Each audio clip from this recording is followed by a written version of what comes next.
Hello everyone, welcome to the channel. Before we begin today's story, I'd like to ask for your support by subscribing to the channel. Your subscription is very important to us, so please subscribe to support us. Also, leave a comment letting me know which city you're watching from. Now let's get into the case. The morning air carried a particular crispness that September day, the kind that reminded Harold Wilson that autumn had firmly established itself in the Pacific Northwest. At 68, Harold had grown accustomed to rising with the sun, habit born from 4 decades of delivering mail for the United States Postal Service. Even 3 years into retirement, his internal clock refused to let him sleep past 6. He didn't mind. These quiet morning hours had become the most cherished part of his day. Harold's modest 2-bedroom cabin sat on 5 acres of land at the edge of the Olympic National Forest in Washington State. It wasn't grand by any means. The wooden siding needed repainting, and the roof would soon require attention, but it was his sanctuary. When he'd purchased the property 8 years ago, planning ahead for retirement, his wife Sarah had still been alive. They dreamed of spending their golden years among the towering Douglas firs and western hemlocks, tending to the small apple orchard that came with the property. Sarah hadn't lived to see that dream fulfilled. Cancer took her 5 years ago, leaving Harold to forge ahead alone. The cabin and its surrounding land became both his connection to her memory and his reason to continue. The apple orchard, in particular, had become his passion project. Sarah had loved apple pie more than any other dessert, and Harold took great pride in the 12 trees that produced Honeycrisp, Gala, and Granny Smith apples in abundance. Each fall, he would harvest the fruits, keeping some for his own use and giving the rest to neighbors or donating to the local food bank in Port Angeles, the nearest substantial town about 20 miles from his property. This particular Thursday morning, Harold went through his usual routine. He made a strong pot of coffee, prepared a simple breakfast of toast and scrambled eggs, and sat at his kitchen table beside the window that overlooked his backyard and the orchard beyond. The trees were heavy with fruit, most nearing their peak ripeness. He estimated he'd begin harvesting within the week. As he sipped his coffee, Harold spotted movement among the trees. At first, he assumed it was one of the deer that frequently visited his property. They were a nuisance when it came to his vegetable garden, but he'd long ago accepted their presence as part of rural living. However, as he focused on the shape moving between the apple trees, Harold realized it was much too large and dark to be a deer. His breath caught when the animal turned, revealing its profile. A black bear stood on its hind legs beneath one of the Honeycrisp trees, its front paws reaching up to pull down a branch laden with fruit. Even from this distance, perhaps 100 yards from his back porch, Harold could tell it was sizable, likely a male weighing at least 300 pounds. Black bears weren't uncommon in this part of Washington, particularly in the Olympic Peninsula, where the dense forests provided ample habitat. Harold had spotted them occasionally over the years, usually at a safe distance while hiking the nearby forest trails, but he'd never had one venture this close to his home before, let alone into his prized orchard. Harold set down his coffee mug with a soft thunk against the wooden table. He wasn't exactly afraid. He understood that black bears were generally less aggressive than their brown or grizzly counterparts, but he knew enough to be cautious. Most encounters with black bears ended without incident, particularly if the animal had an easy escape route and felt unthreatened. Still, this one was helping itself to his carefully tended apple crop, and Harold couldn't simply sit by and watch. He rose from the table and moved to the small mudroom off the kitchen, where he kept his outerwear and tools. From a hook on the wall, he took down a heavy metal pot and a large wooden spoon, his impromptu noisemakers. From his days working for the Postal Service, Harold knew that making loud noises was often enough to send a bear running. He'd carried bear spray during his mail route in the more rural areas, but he hadn't felt the need to keep any at the cabin. Perhaps that had been short-sighted, he now realized. Harold slipped on his boots and a lightweight jacket to ward off the morning chill. He hesitated at the back door, watching the bear through the window. It had dropped back to all fours and was now moving to another tree, leaving a trail of half-eaten apples in its wake. The animal moved with a surprising grace for its bulk, its black fur appearing almost glossy in the early morning sunlight filtering through the trees. "All right, buddy," Harold muttered to himself. "Time for you to find breakfast somewhere else." Pushed open the door and stepped onto his back porch. The wooden planks creaked beneath his weight, a sound that immediately caught the bear's attention. Its head swung toward the cabin, ears perked forward. Assessing this new development, Harold stood still for a moment, allowing the bear to see him. He wanted it to be aware of his presence before he started making noise, giving it time to choose retreat. The bear, however, seemed unperturbed by the humans standing on the porch. After a brief glance, it returned its attention to the apples, using its claws to rake through the lower branches of another tree, sending fruit tumbling to the ground. Harold took a deep breath and began his approach. He moved slowly down the 3 porch steps and into the yard, beginning to bang the pot with the wooden spoon as he did so. "Hey! Hey there!" he called out, his voice firm but not panicked. "Time to go now! Move along!" The bear's head jerked up at the sudden noise, and it took a few steps back from the tree. Encouraged, Harold continued forward, keeping at least 50 yards between himself and the animal. He maintained a steady rhythm with his makeshift noisemaker, hoping the consistent sound would convince the bear to depart. "That's right.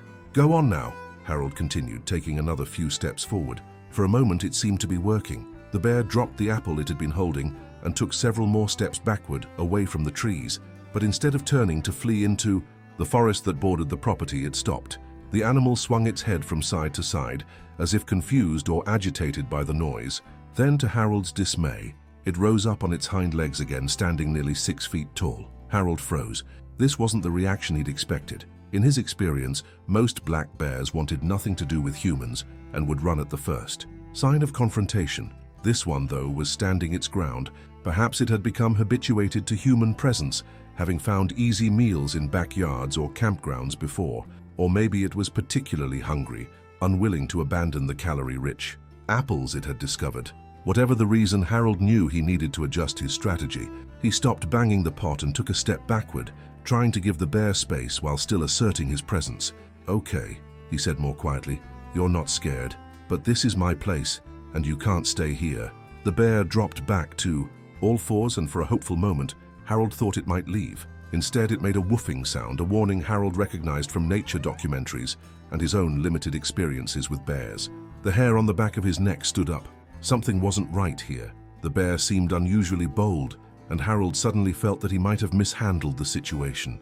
He decided to retreat, keeping his eyes on the bear, but avoiding direct eye contact, which could be perceived as a challenge. Harold began to slowly back away toward his cabin. He'd call the Washington Department of Fish and Wildlife from inside. They could send someone better equipped to handle this situation. He'd taken perhaps 5 steps backward when the bear suddenly moved. It wasn't a full charge, not at first. The animal made a huffing sound and took several quick steps forward, then stopped again, swinging its head in that same agitated manner. A bluff charge, Harold's mind supplied. He'd read about this behavior. A warning, not an actual attack. "Easy," Harold said softly, continuing his slow retreat. "I'm going, no need for—" He never finished the sentence. The bear dropped its head, and this time there was no mistaking its intent. It charged, covering the ground between them with alarming speed. Harold turned to run, abandoning the pot and spoon as he did so. The cabin was 30 yards away. Too far, he realized immediately. The bear would overtake him long before he reached safety. In his panic, Harold's foot caught on an exposed tree root that ran across his yard. He went down hard, his left hip striking the ground with a sickening crack that sent pain shooting through his entire side. He cried out, rolling onto his back just in time to see the bear nearly upon him, its mouth open to reveal yellowed teeth. "Help!" Harold screamed, raising his right arm instinctively to protect his face and throat. "Somebody help!" The bear's weight hit him like a sledgehammer, driving the air from his lungs. Hot breath washed over him, carrying the scent of apples and wild animal musk. Then came the pain, sharp and terrible as claws raked down his raised arm. Harold screamed again, twisting desperately beneath the animal's bulk. In what would later seem like divine intervention, a car door slammed somewhere nearby, followed by a human shout. Harold's nearest neighbor, Doug Pritchett, had been getting ready to leave for work and heard the commotion. "Harold, what the hell?" Doug's voice carried across the property, followed by the sound of running footsteps. The bear's head jerked up, its attention diverted by this new potential threat. It was enough of a distraction for Harold to roll partially away, though every movement sent fresh agony through his injured hip. The bear seemed conflicted, looking between Harold beneath it and the approaching human. Doug appeared at the edge of the yard, a tall man in his 40s, dressed for his job as a park ranger. "Bear, Doug, it's a bear," Harold gasped out. Doug assessed the situation instantly. He ran toward his truck, parked in the gravel driveway that separated their properties, and grabbed something from behind the seat. When he returned seconds later, he was holding a canister of bear spray. He approached cautiously but without hesitation, his ranger training evident in his movements. "Hey, get out of here!" Doug shouted, his voice commanding as he advanced. The bear, still standing over Harold, huffed again, but seemed uncertain about this new, aggressive human. Doug continued forward until he was within effective range of the spray, about 20 feet from the bear. He removed the safety clip and aimed. "Last chance, buddy," he warned, before depressing the trigger and sending a cloud of capsaicin spray toward the animal's face. The effect was immediate and dramatic. The bear reared back, pawing at its eyes and snout, while making distressed woofing sounds. It backed away from Harold, shaking its head vigorously to rid itself of the burning sensation. Doug continued to advance, shouting and making himself appear as large as possible by raising his arms above his head. The bear had had enough. It turned and lumbered away, moving quickly despite its size, heading toward the tree line that separated Harold's property from the deeper forest beyond. It disappeared into the trees, leaving behind only trampled grass and scattered half-eaten apples as evidence of its visit. Doug rushed to Harold's side, setting down the bear spray canister. "Jesus, Harold, are you okay?" His eyes widened as he took in the blood soaking the older man's right sleeve. Harold tried to sit up but gasped as pain lanced through his hip. "My hip," he managed through gritted teeth. "I think it's broken. And my arm." He got my arm pretty good. Doug carefully examined the torn sleeve, revealing 3 long gashes running from Harold's elbow nearly to his wrist. They were deep enough to bleed profusely, but didn't appear to have severed any major arteries. Small mercies for which Harold would later be grateful.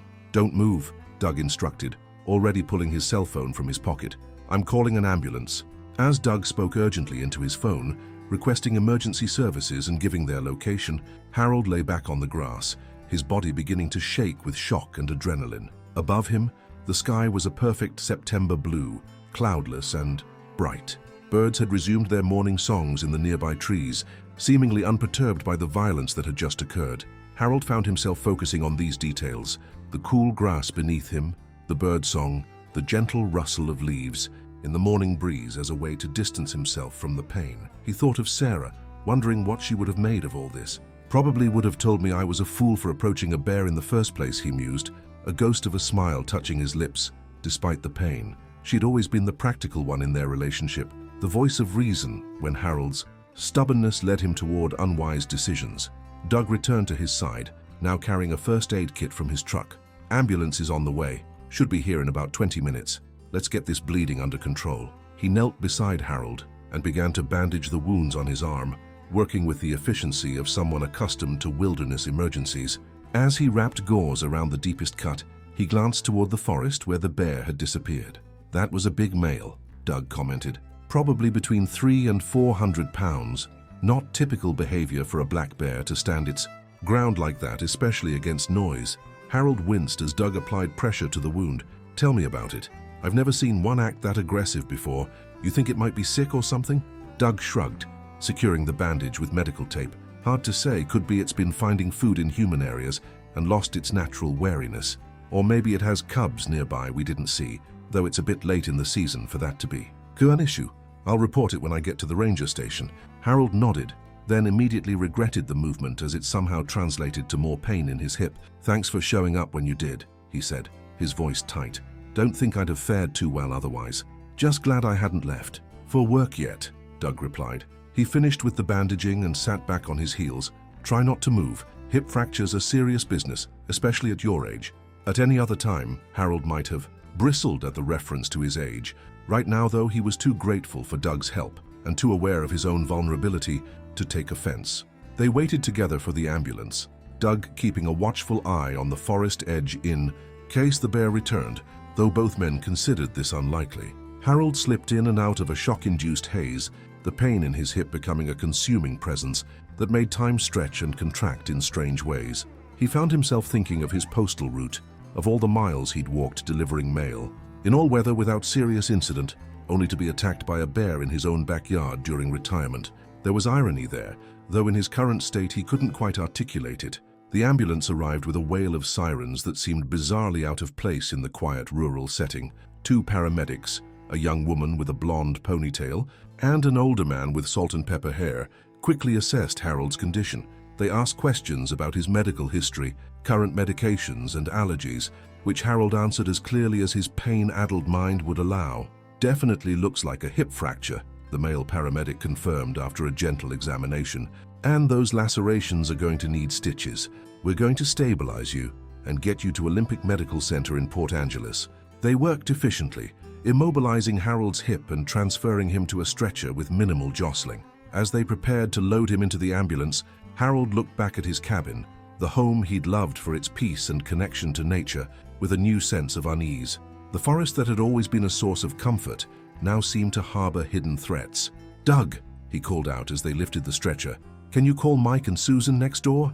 Let them know what happened, and maybe ask if they can check on the place while I'm gone?" "Already planned on it," Doug assured him. "Don't worry about anything here. We'll take care of it until you're back on your feet." Harold managed a grateful nod as they slid the stretcher into the ambulance. The female paramedic climbed in beside him and began setting up an IV. "You're going to feel a small stick," she warned before inserting the needle into a vein in his left arm. "We're giving you something for the pain.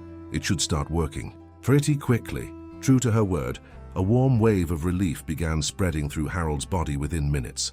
The pain didn't disappear entirely, but it receded to a more manageable level, allowing him to think more clearly. "Bear attack, huh?" the paramedic said conversationally as she checked his vital signs. Her name tag read Torres. "That's not something we see every day, even around here." "First time for everything," Harold replied, his voice sounding distant to his own ears. "Didn't think he'd actually come at me. Black bears are supposed to be shy." Paramedic Torres nodded as she adjusted the flow rate on his IV. "Usually they are, but they're wild animals, unpredictable sometimes. You're lucky your neighbor showed up when he did." Lucky? Yes, Harold supposed he was lucky, all things considered.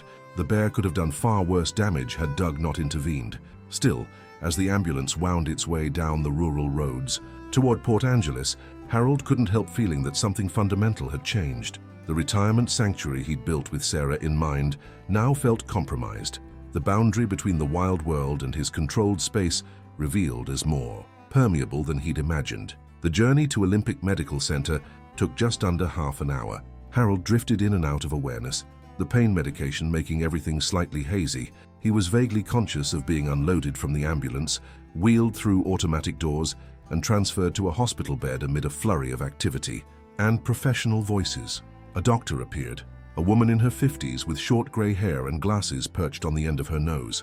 She introduced herself as Dr. Abernathy, the orthopedic surgeon on call. Her manner was brisk but not unkind as she reviewed the paramedic's notes and began her own examination. "Mr. Wilson, I understand you had an encounter with a black bear," she said as she gently palpated around his hip, noting his winces.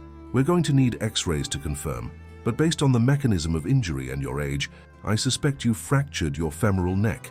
That's the part of your thigh bone that connects to your hip socket." Harold nodded, feeling oddly detached from the proceedings. "Will I need surgery?" "Very likely," Dr. Abernathy replied candidly. "Hip fractures almost always require surgical intervention, especially in patients over 65. But let's not get ahead of ourselves. First, we need those x-rays and we need to address these lacerations on your arm." A nurse appeared to clean and examine the claw marks that Doug had temporarily bandaged. When the gauze was removed, Harold got his first good look at the injuries. 3 parallel gashes ran down his forearm, each about 6 inches long. The middle one was the deepest, revealing layers of tissue that made Harold quickly look away. "These will need stitches," the nurse confirmed, "and we'll want to start you on antibiotics. Animal bites and scratches can introduce a lot of bacteria." "Will there be permanent damage?" Harold asked, suddenly concerned about functionality. Living alone in a rural area required a certain level of self-sufficiency. "Hard to say for certain at this stage," the nurse answered honestly. "The wounds are deep, but they don't appear to have severed any tendons. We'll have a better idea once the surgeon has repaired them." Harold was whisked away for x-rays, then returned to the emergency department where a plastic surgeon was called to address his arm. Dr. Patel, a young man with a precise manner, examined the wounds carefully. "You're fortunate," he pronounced. "Despite their depth, these lacerations have clean edges. I can repair them with minimal tissue loss, though you will have scarring, of course." "Scars are fine," Harold assured him. "I'm more concerned about being able to use my arm properly." Dr. Patel nodded, understanding. "I'll do everything I can to ensure optimal functional recovery. However, you'll need physical therapy afterward. and it will take time to regain full strength and range of motion. The next hours passed in a blur of medical procedures. Harold's arm was numbed, cleaned, and meticulously stitched closed. Over 40 stitches in total across the 3 wounds. Dr. Abernathy returned with his X-ray results, confirming her initial suspicion of a femoral neck fracture. "We'll need to operate," she explained, showing him the images that meant little to his untrained eye. "In patients your age, we typically perform what's called a hemiarthroplasty, essentially replacing part of the hip joint with an artificial implant. It gives better functional outcomes than just using screws to fix the bone." Harold listened with growing dismay. What had begun as a routine morning had spiraled into a situation that would affect the rest of his life. A hip replacement meant a lengthy recovery period, physical therapy, and possibly permanent limitations to his mobility. For someone who valued his independence and active lifestyle, these were sobering prospects. "How long until I can go home?" he asked, thinking of his cabin sitting empty, his orchard untended. Dr. Abernathy's expression turned sympathetic. "After surgery, you'll spend about 3 to 5 days in the hospital, depending on your progress. But I have to be honest with you, Mr. Wilson. Returning to independent living in a remote location will be challenging in the short term. Do you have family who could stay with you during your recovery?" Harold shook his head. "No family nearby. My wife passed 5 years ago and our son lives in Chicago with his family." He hesitated, reluctant to admit the limitations of his support system. "I have good neighbors, though." The doctor nodded thoughtfully. "We'll need to involve a social worker to discuss your options. You might need a short stay in a rehabilitation facility before returning home, or arrange for home health services." It was all happening too quickly. Just hours ago, Harold had been enjoying his morning coffee, contemplating the apple harvest. Now he was facing surgery, rehabilitation, and an uncertain future for his independent lifestyle. The unfairness of it struck him suddenly, bringing a lump to his throat that he struggled to swallow past. "When will the surgery happen?" he asked, keeping his voice as steady as possible. "We'll schedule it for tomorrow morning," Dr. Abernathy replied. "You'll need to be NPO, nothing by mouth after midnight tonight. The anesthesiologist will visit you this evening to discuss the procedure." Harold was admitted to the orthopedic floor of the hospital, settled into a room with a window that faced west, toward the Strait of Juan de Fuca. Though from his position in bed, he could see only a slice of sky. A nurse helped him get situated, explaining the call button, bed controls, and meal service. Pain medication continued to flow through his IV, keeping him in a state of dulled discomfort rather than acute agony. Left alone for the first time since the attack, Harold found his thoughts drifting back to the bear.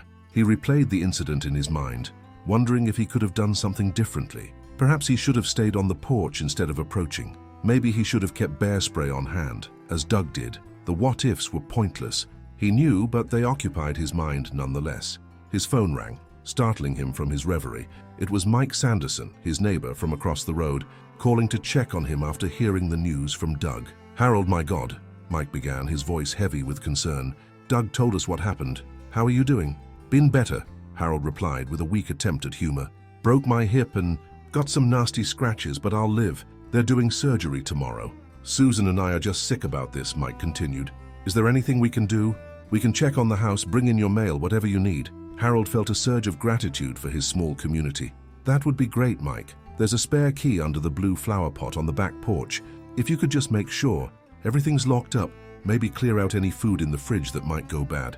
I don't know how long I'll be away." "Consider it done," Mike promised. "And when you're ready to come home, we'll make sure the place is ready for you. Susan's already talking about cooking meals you can freeze." They chatted a few minutes longer, with Mike relating that Doug had called the wildlife department to report the bear encounter. Officials had promised to send someone out to assess the situation and determine if the bear posed an ongoing threat to the community. After hanging up, Harold called his son, Jason, in Chicago. The conversation was difficult. Jason was understandably alarmed and immediately offered to fly out to Washington. "Dad, you can't be alone right now," he insisted. "Ellie and I can arrange for the kids to stay with her parents. I can take a week off work at least." "That's not necessary," Harold protested, touched by the offer but unwilling to disrupt his son's busy life. "The doctors are talking about a rehab facility for a while anyway. By the time I'm home, I'll be managing fine." They went back and forth, with Jason eventually extracting a promise that Harold would at least consider having him visit once he was back at the cabin. Harold agreed, mostly to alleviate his son's worry, though he had no intention of becoming a burden to his family. The rest of the day passed slowly. A social worker named Marissa visited to discuss post-surgical options, presenting Harold with information about local rehabilitation facilities and home health services. A physical therapist stopped by to explain what recovery would entail, the exercises, the walking aids, the modifications he might need to make to his home. The anesthesiologist, Dr. Chen, detailed the surgical procedure from his perspective, outlining risks and expected outcomes. Through it all, Harold nodded and asked appropriate questions, trying to absorb the information while battling fatigue and medication-induced mental fogginess. By evening, he felt overwhelmed by decisions and implications, longing for the simplicity of his cabin and his solitary routine. As twilight fell outside his window, Harold was surprised by another visitor. Doug, still in his park ranger uniform, stopping by after his shift. "Thought you might like an update," Doug said, settling into the chair beside Harold's bed. "I filed a report with both the Park Service and the Department of Fish and Wildlife. They sent a wildlife officer out this afternoon to check your property and the surrounding area." Harold sat up a bit straighter, wincing at the movement. "Did they find anything?" Doug nodded, his expression serious. "They found tracks and some scat. Definitely a large male black bear, probably around 400 pounds based on the print size. They also found evidence that it's been frequenting the area for some time, worn paths, territorial markings on trees. On my property, and I never noticed?" Harold felt a chill that had nothing to do with the hospital's air conditioning. "Bears are good at staying hidden when they want to be," Doug assured him, "and they tend to be most active at dawn and dusk, when you might not have been paying attention. The wildlife officer thinks this one has been making a circuit of properties in our area, finding food sources." Harold thought of his apple orchard, laden with ripe fruit, like my apples. "Exactly. Bears are entering hyperphagia now, that period before hibernation when they're trying to pack on pounds. Your orchard is a goldmine to a hungry bear." Harold rubbed his face with his uninjured hand, suddenly tired beyond measure. "So what happens now? Will they relocate it?" Doug shifted uncomfortably. "They're going to try to trap it, yes. They've set up a culvert trap near where it entered the forest from your property. If they catch it, they'll assess its behavior." But Harold, he hesitated. "If it's determined to be habituated to humans and aggressive, they might have to euthanize it." Harold felt a complicated mix of emotions at this news. On one hand, the bear had caused him serious injury and might pose a threat to others. On the other, there was something troubling about the idea of destroying an animal for following its natural instincts in a world where humans had encroached on its habitat. "I don't know if I want that," he admitted quietly. "It was just being a bear, after all." Doug nodded, understanding. The wildlife officer said the same thing. They prefer to relocate if possible, especially with black bears, which typically aren't as dangerous as grizzlies, but public safety has to come first. They talked a while longer about practical matters. Doug had boarded up a broken window at the back of Harold's cabin that might have provided access to animals or intruders, and Mike and Susan had cleared out his perishable food as promised.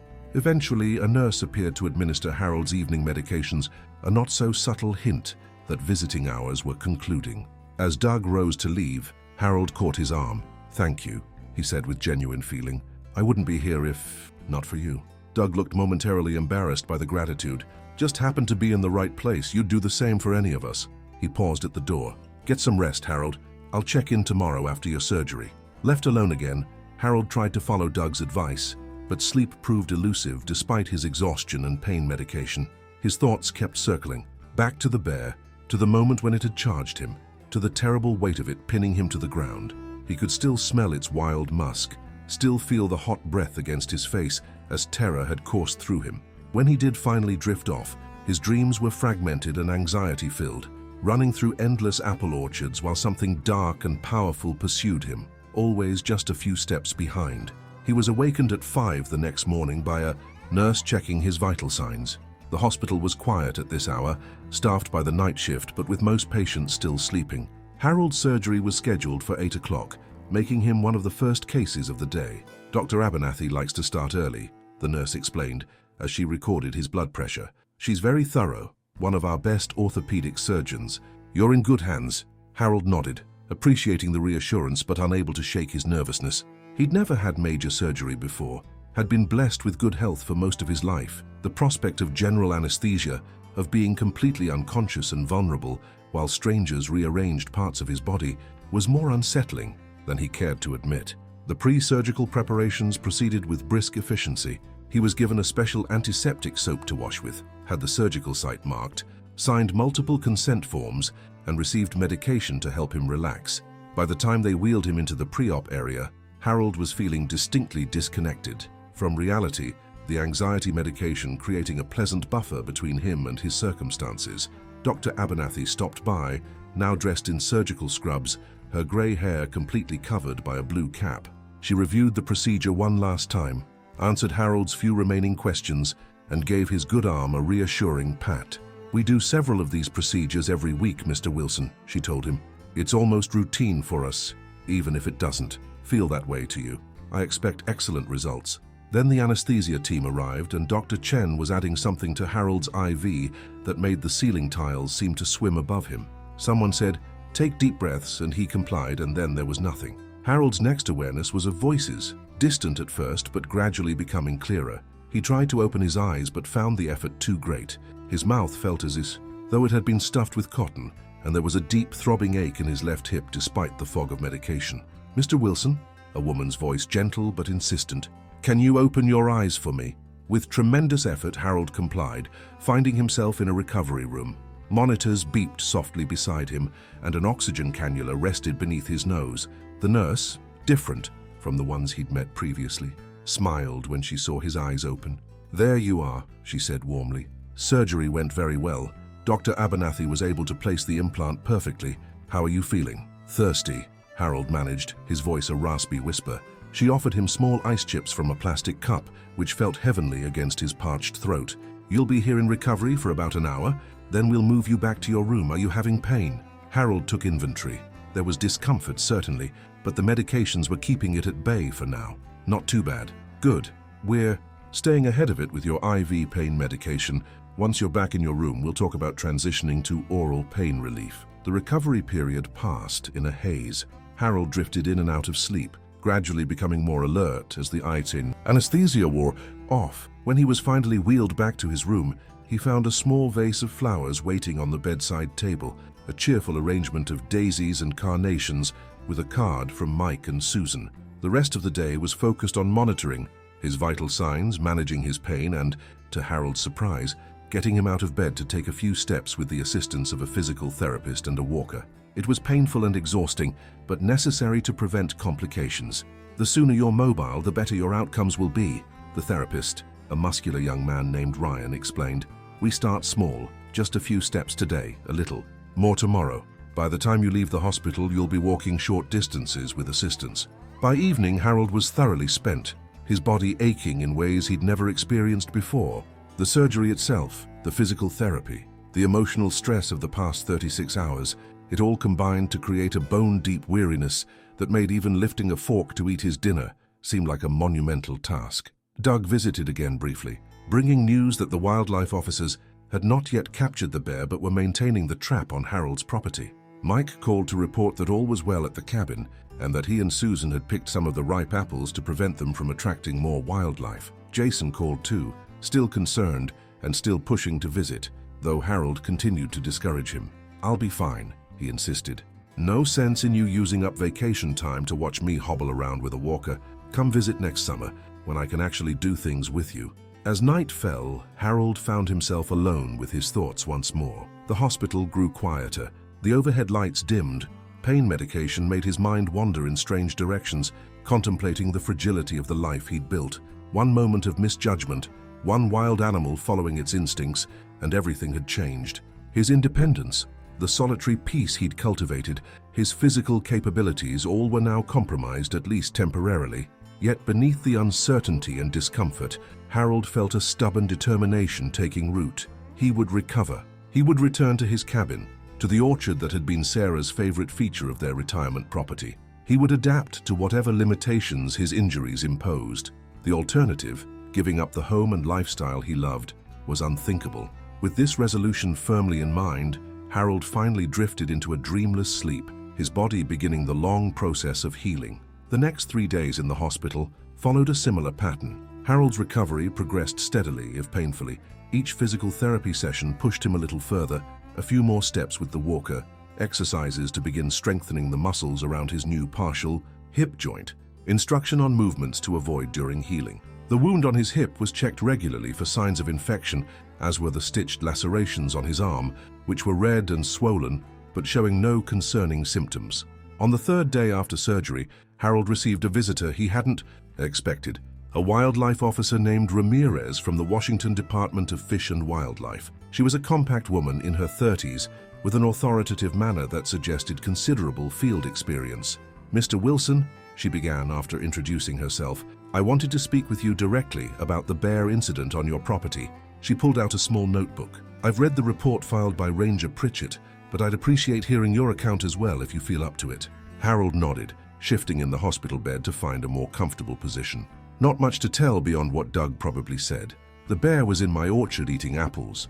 I tried to scare it off with noise, but instead of running away, it charged me. I fell, broke my hip, and it was on me before I knew what happened.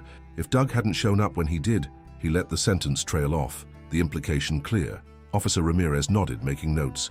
"Did you notice anything unusual about the bear's behavior before it charged? Any signs of illness or injury?" Harold considered this. "Not that I could tell. It seemed healthy enough. Good coat, moving well, just unusually bold. Didn't seem afraid of humans at all." "That's consistent with what we've observed," she confirmed. "We believe this bear has been habituated to human food sources. We've had reports from several properties in your area over the past month. Knocked over garbage cans, damaged bird feeders, missing pet food left outside. Your apple orchard was probably just the latest stop on its regular circuit. Have you caught it?" Harold asked. Ramirez shook her head. "Not yet. It's been back to your property once since the attack. We have trail cameras set up, but it's been cautious around the trap. These animals are smarter than many people give them credit for." She closed her notebook and fixed Harold with a direct gaze. "Mr. Wilson, I understand from your neighbors that you intend to return to your property after rehabilitation. Is that correct?" "Absolutely," Harold confirmed without hesitation. "It's my home." "Then we need to discuss ways to make it safer," she said pragmatically. "Whether we capture this specific bear or not, you live in prime black bear habitat. This won't be the last one to find your property attractive, especially with that orchard." She spent the next half hour discussing practical measures: proper garbage storage in bear-resistant containers, electric fencing around the orchard during harvest season, motion-activated lights near the house, and the importance of carrying bear spray when outdoors, particularly during spring and fall when bears were most active. "The goal isn't to eliminate bears from the area," Ramirez explained. "That's neither possible nor desirable from an ecological standpoint. The goal is coexistence with appropriate boundaries." Harold listened attentively, recognizing the wisdom in her words, even as part of him recoiled at the idea of turning his peaceful retirement property into a fortress against wildlife. Still, the memory of the bear's weight pinning him down, of claws raking across his arm, was fresh enough to make him receptive to precautions. "I'll do whatever's necessary," he promised. "I certainly don't want a repeat performance." "Officer." Ramirez seemed satisfied with this response. "We'll keep the trap in place for another week. If we haven't caught it by then, we'll remove it, but continue monitoring the area. In the meantime, your neighbors have helped us secure your property as much as possible, removing the immediate attractants." After she left, Harold found himself contemplating this new reality, a world where his peaceful retirement would include bear-resistant garbage cans and electric fencing. It wasn't what he'd envisioned when he and Sarah had purchased the property, dreaming of quiet days tending the orchard and evenings watching the sunset from their porch. But if that was the price of keeping his home, he would pay it. On the 5th day after surgery, Dr. Abernathy deemed Harold ready for discharge, not to his home, but to a short-term rehabilitation facility where he could receive continued physical therapy and assistance with daily activities until he was capable of more independence. Typically, patients your age spend 2 to 3 weeks in rehab after a hip replacement, she explained during her final visit. Given your rural living situation and the fact that you live alone, this is particularly important for you. Harold had come to terms with this necessity, having spoken at length with the hospital social worker about his options. Countryside Rehabilitation Center, located on the outskirts of Port Angeles, had a good reputation and was close enough that his neighbors could visit easily. He'd been assured that the average stay was indeed around 3 weeks, after which he could return home with ongoing outpatient physical therapy and home health visits as needed. The transfer to Countryside took place that afternoon. Harold felt a strange mix of emotions as he was helped into the transport van, relief at leaving the hospital, anxiety about the rehabilitation process ahead, and a persistent undercurrent of longing for his cabin and the familiar comforts of home.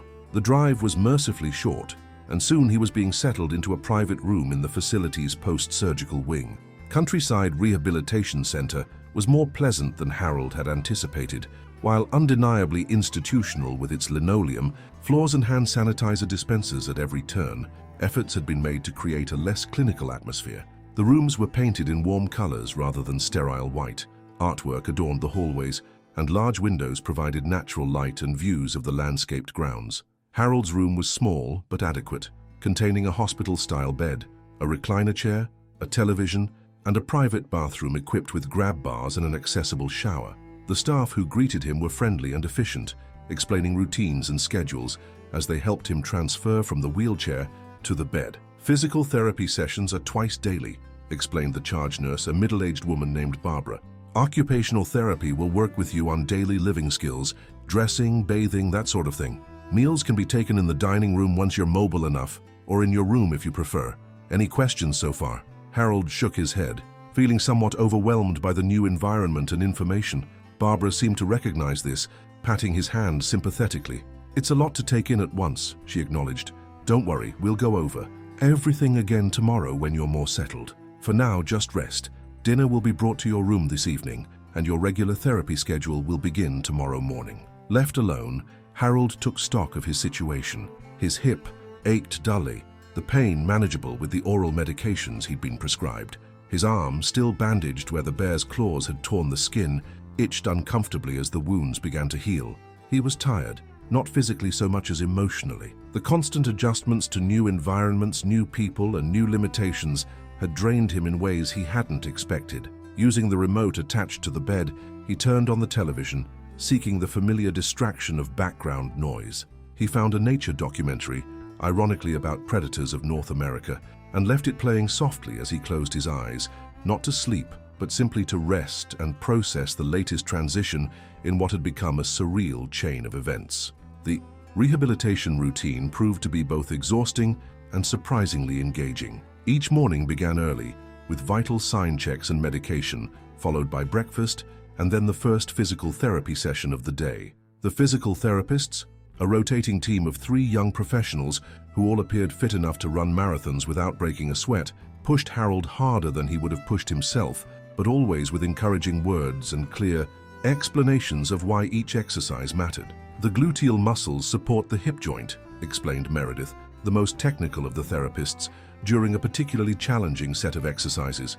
Strengthening them now will improve your stability and reduce your risk of falls once you're home. Harold gritted his teeth through the discomfort, focusing on Meredith's explanations rather than the burning sensation in muscles he'd never given much thought to before. The physical work was straightforward enough. Pushing through pain was something he understood from a lifetime of physical labor. What proved more challenging were the occupational therapy sessions, where he had to relearn basic self-care tasks with modified movements to protect his healing hip. No bending past 90 degrees at the waist, insisted Tara, the occupational therapist, as she demonstrated the use of a long-handled reacher to pick up objects from the floor. No crossing your legs, no rotating your hip inward.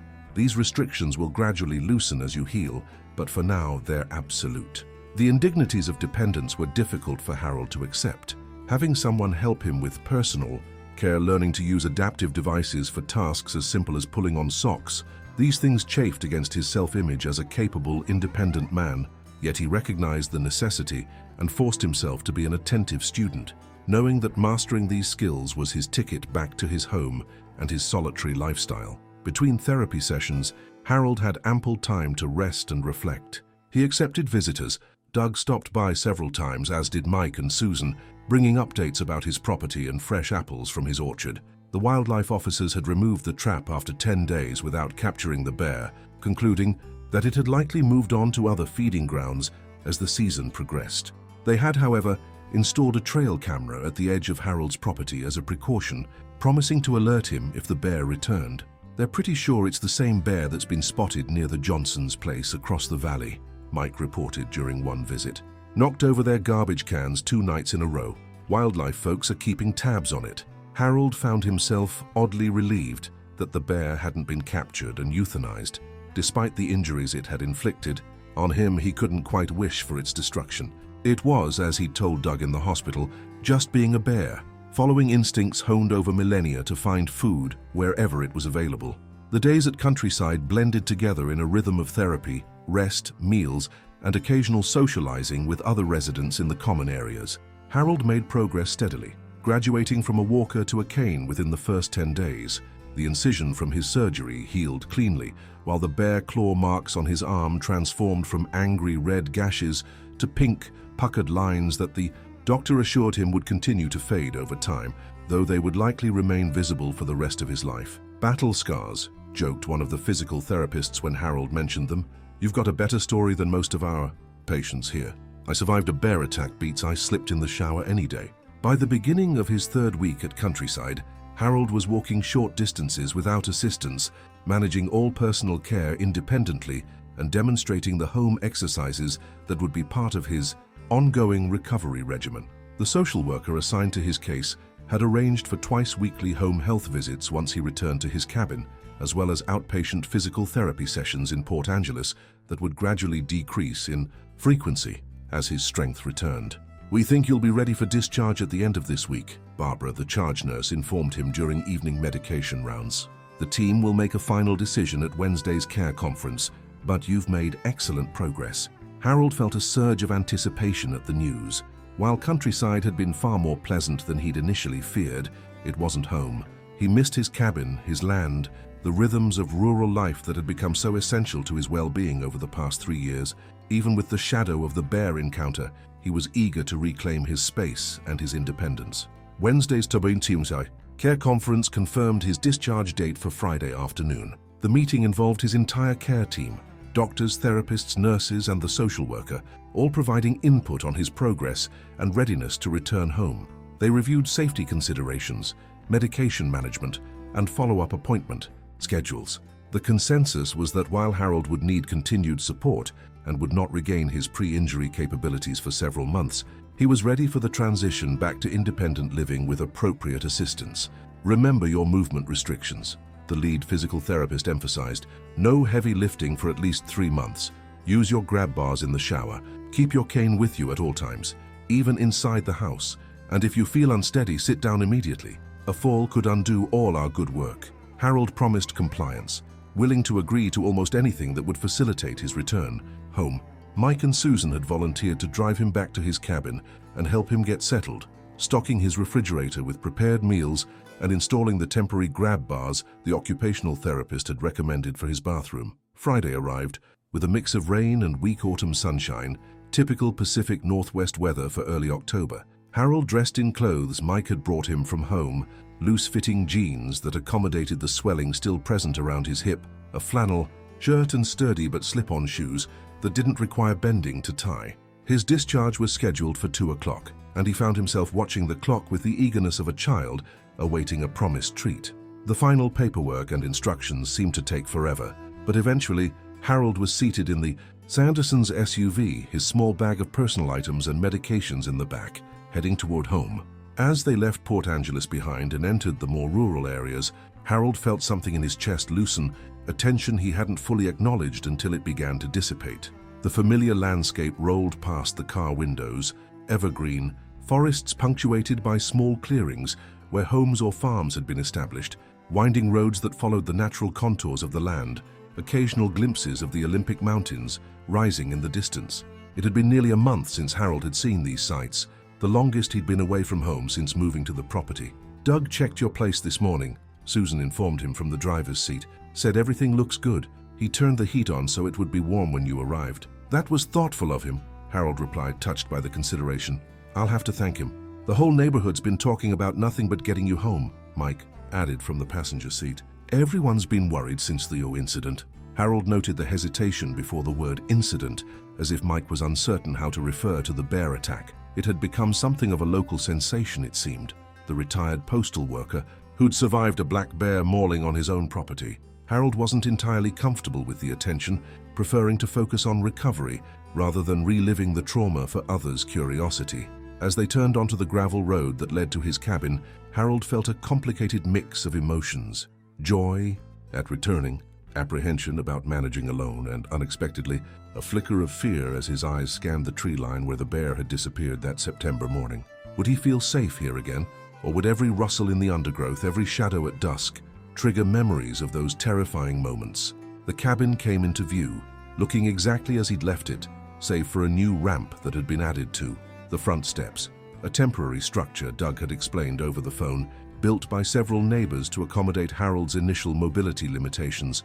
The sight of it, a tangible expression of community support, brought a lump to Harold's throat. "Your apple trees are still producing," Susan commented as she parked beside the cabin. "Those late Granny Smiths are just about perfect now. Mike picked a batch for applesauce yesterday."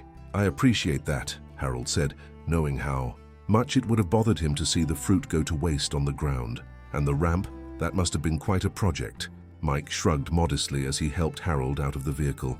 "Doug organized it. Several of us pitched in last weekend.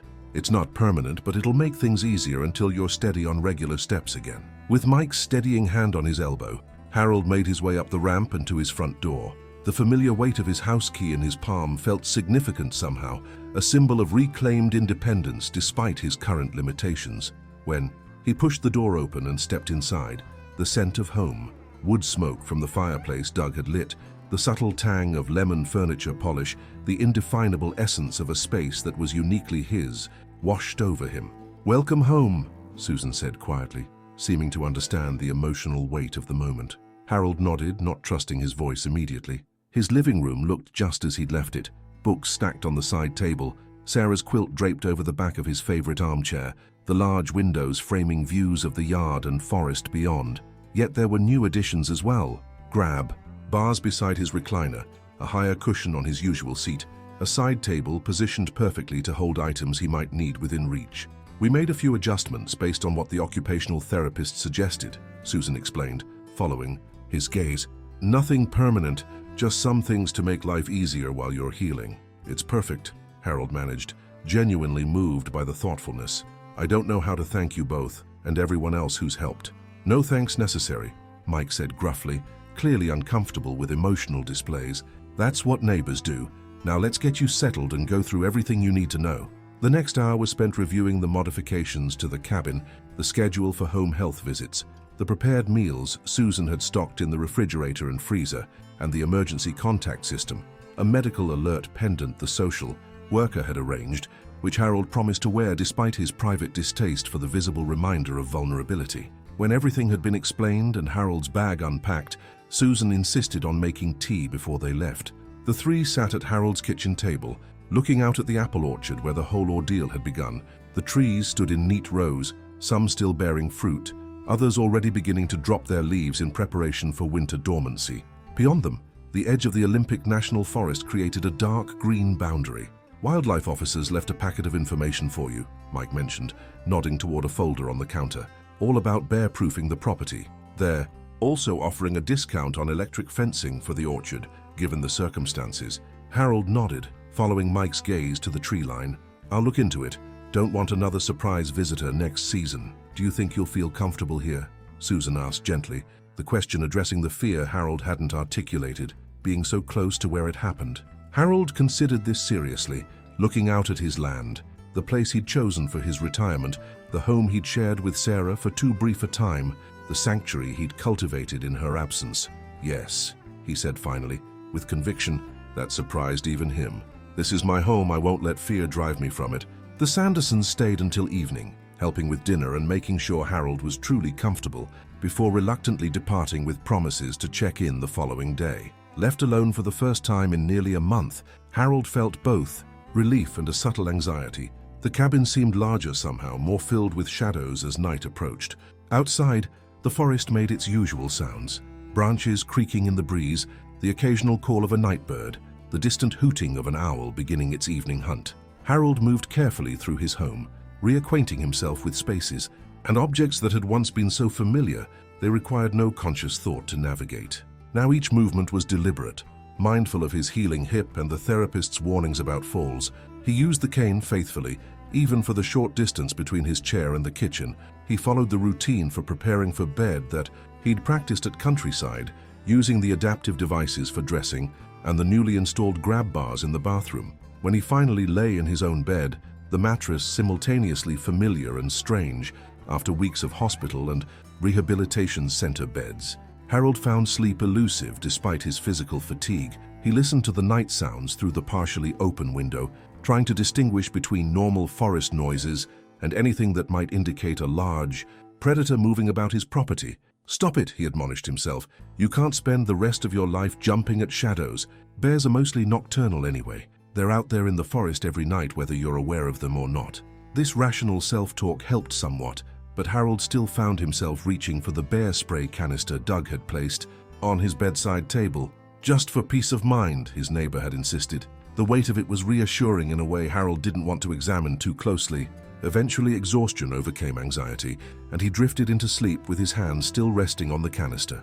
The next weeks established a new normal for Harold. Home health nurses visited twice weekly, checking his surgical incision, monitoring his vital signs, and supervising his exercise routine. A physical therapist came on Mondays and Thursdays, pushing him through increasingly challenging mobility exercises and tracking his progress meticulously. Friends and neighbors stopped by regularly with meals, offers of assistance, or simply to provide company and conversation. Harold found himself surprised by how readily he accepted help, something that would have chafed against his pride before the bear attack. Perhaps it was the stark reminder of his own mortality, or simply the genuine goodwill behind the offers, but he discovered a certain grace in receiving support from his community. He even allowed Jason to visit for a long weekend in late October, though he insisted his son stay at a hotel in Port Angeles rather than trying to accommodate him in the small cabin.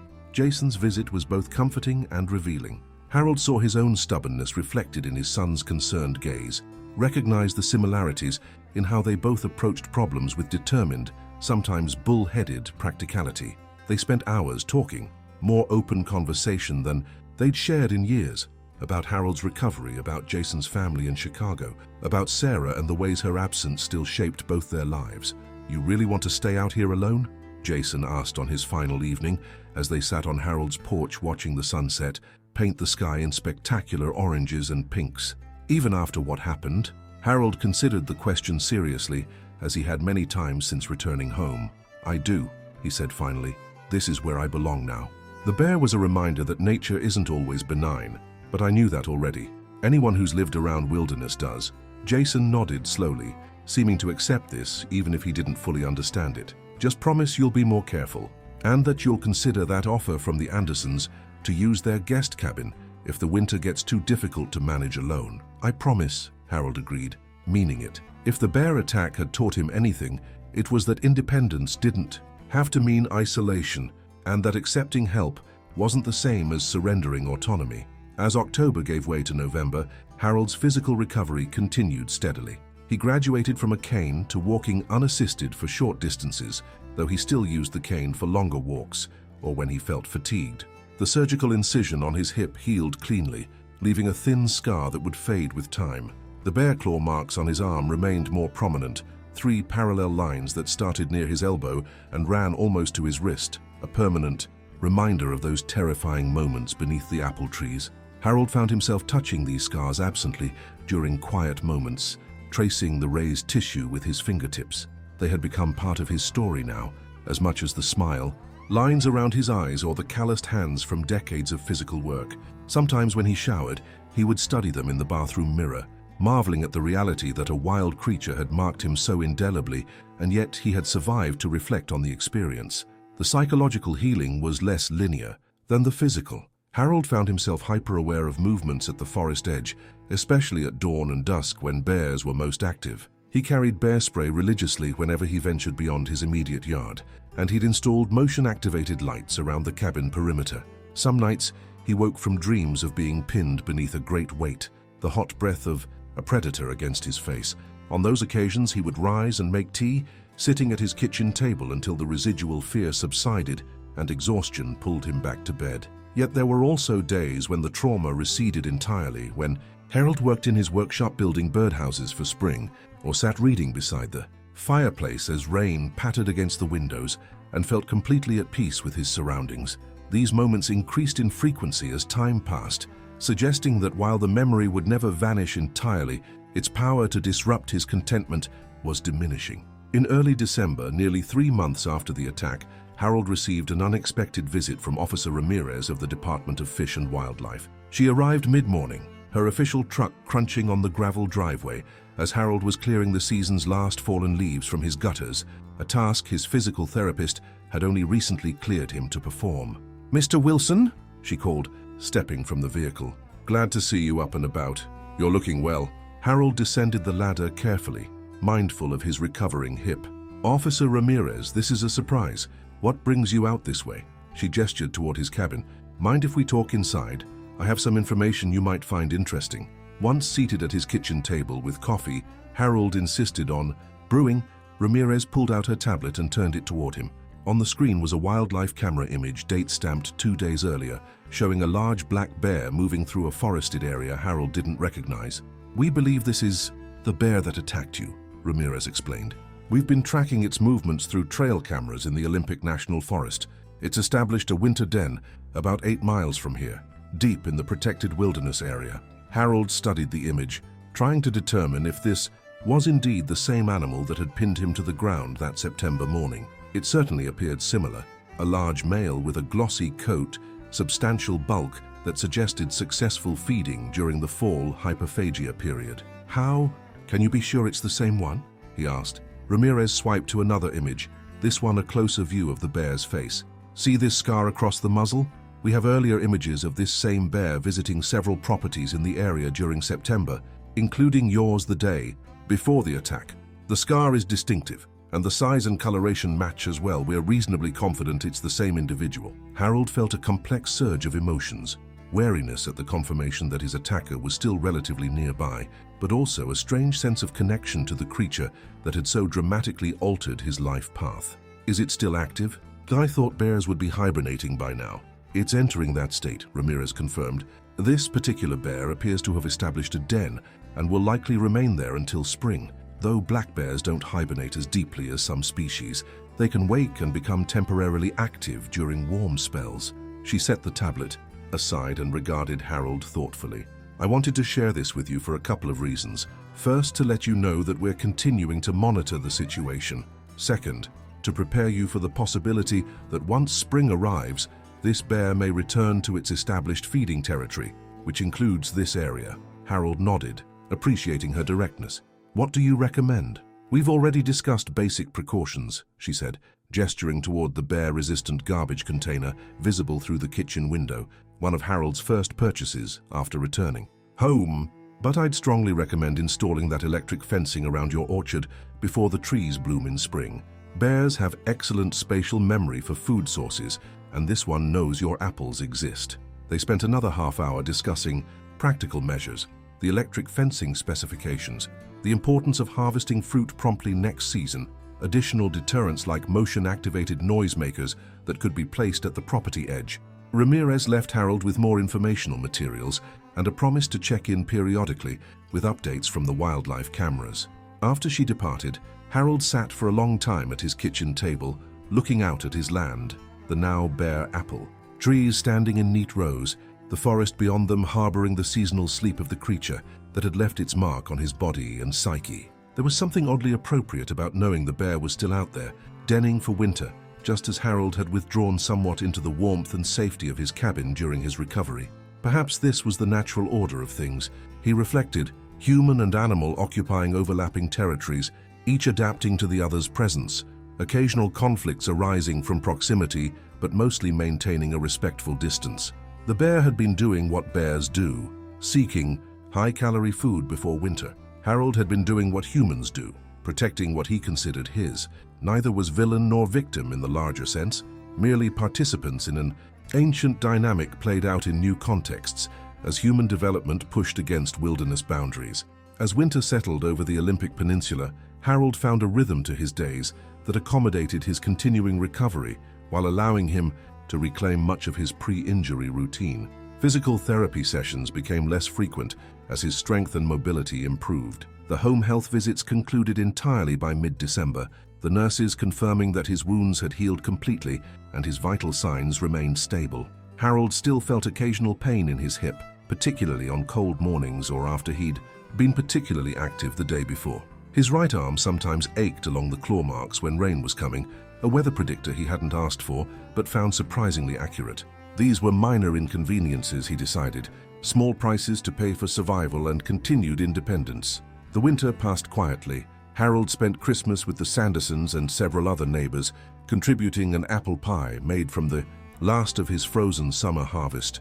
He spoke with Jason and his family by video call, showing his grandchildren the holiday decorations he'd put up around the cabin, modest but cheerful acknowledgments of the season. For New Year's, he stayed home alone by choice, enjoying the solitude and the opportunity to reflect on the year ending and the one beginning. By February, Harold was regularly walking the perimeter of his property, bear spray canister in his pocket, but his attention increasingly focused on signs of approaching spring rather than potential threats.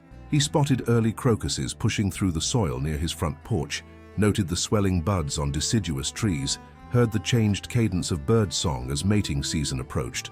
In March, true to his promise to Officer Ramirez, Harold contracted with a local company to install electric fencing around his apple orchard. The system was designed to be wildlife-friendly, delivering a significant but non-lethal shock that would discourage bears and other predators without causing permanent harm. The installation crew worked efficiently, completing the job in 2 days and teaching Harold how to maintain the system and when to activate it during the growing season.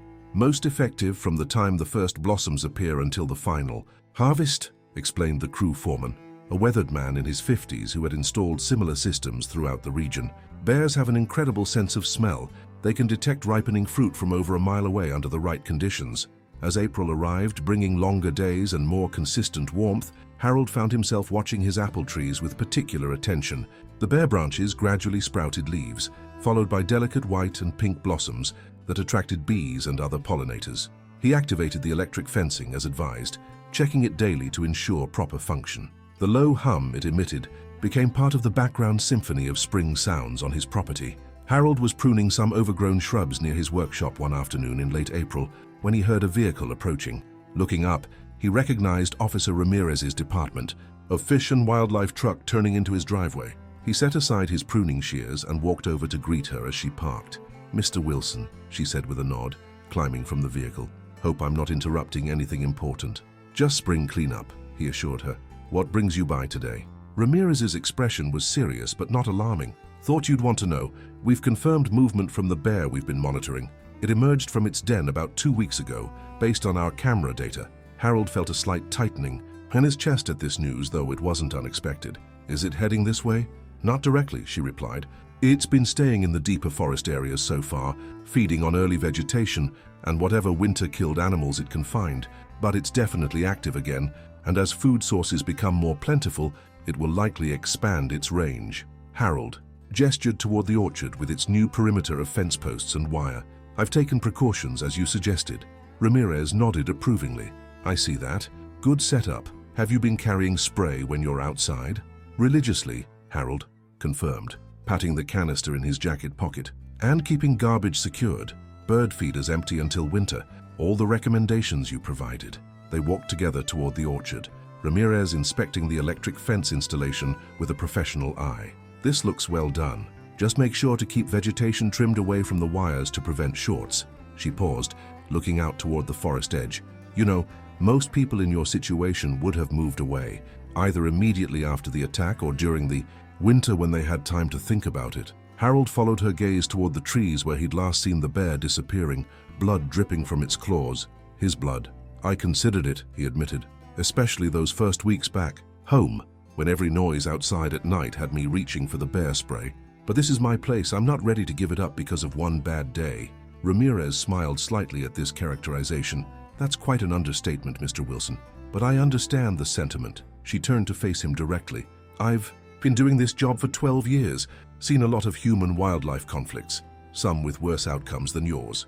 The people who respect the wild creatures while taking appropriate precautions are usually the ones who can continue living near wilderness successfully. That's my plan," Harold said simply. "Respect, but prepared." Before leaving, Ramirez provided Harold with updated information on bear activity in the region and a direct contact number should he spot the bear on or near his property again.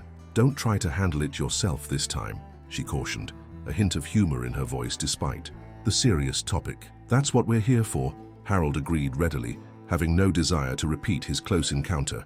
After her departure, he returned to his pruning work, but found his attention repeatedly drawn to the forest edge.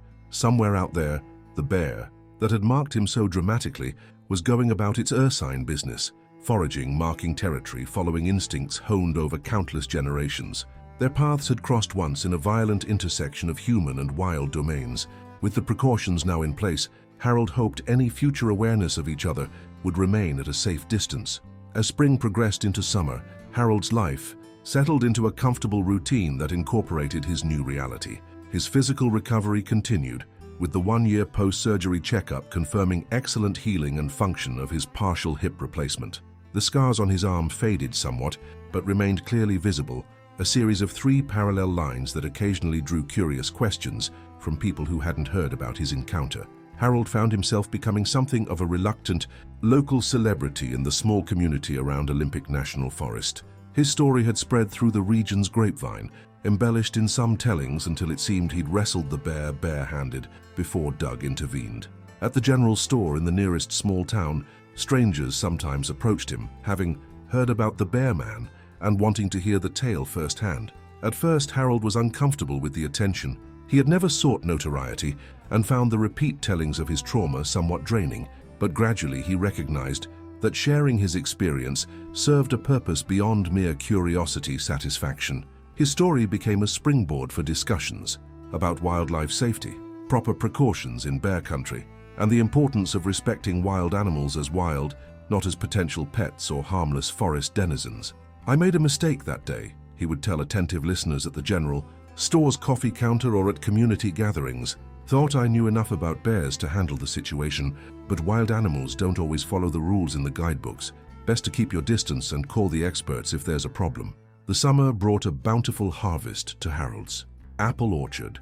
With the electric fence functioning efficiently, there were no ursine visitors to his trees, though the wildlife cameras occasionally captured images of the now familiar bear moving through forest areas a mile or more from his property.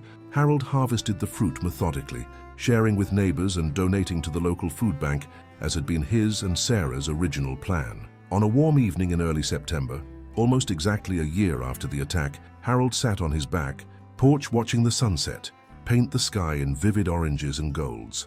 A glass of iced tea sat on the small table beside him, condensation beading on its surface in the warm air. From his position, he could see the apple trees heavy with nearly ripe fruit, the electric fence barely visible as thin wires running between posts at the orchard perimeter.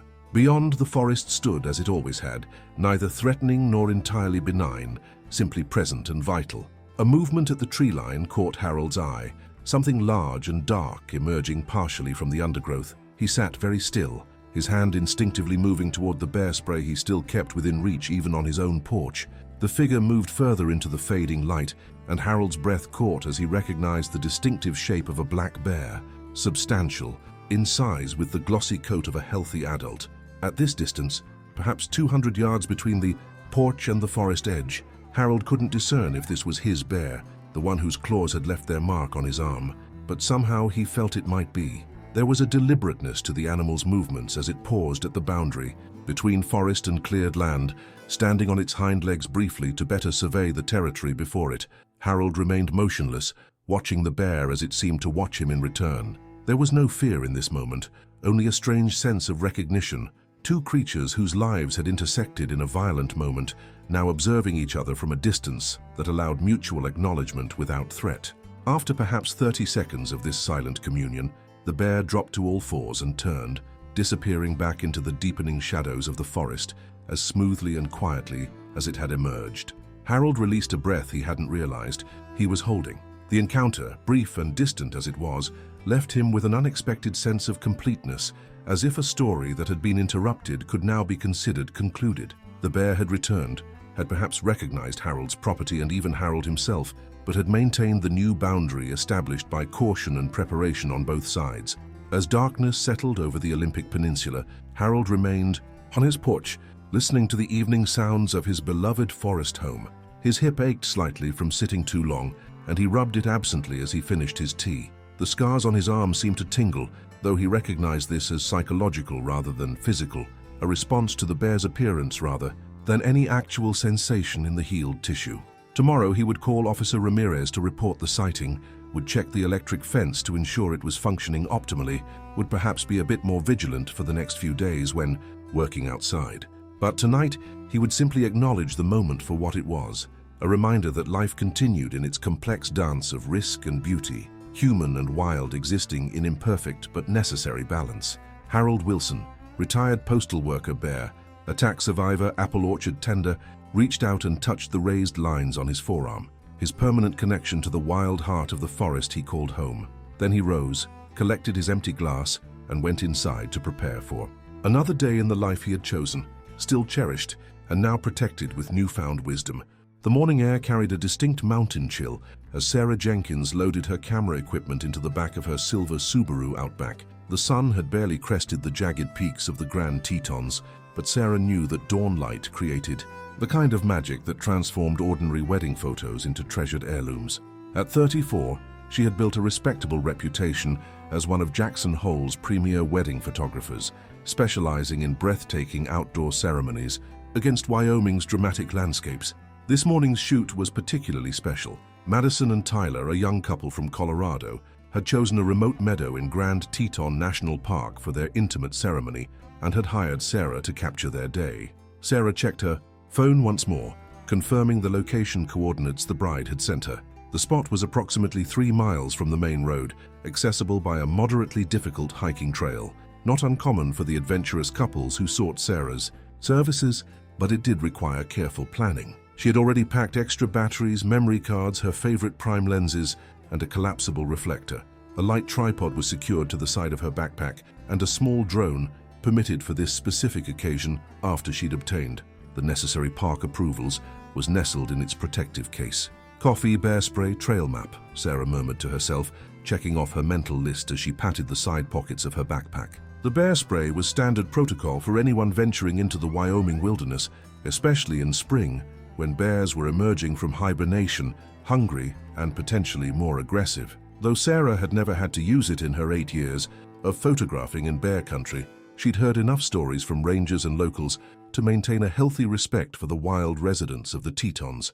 She pulled out of the driveway of her modest cabin on the outskirts of Jackson, winding through the quiet streets of the still sleeping town.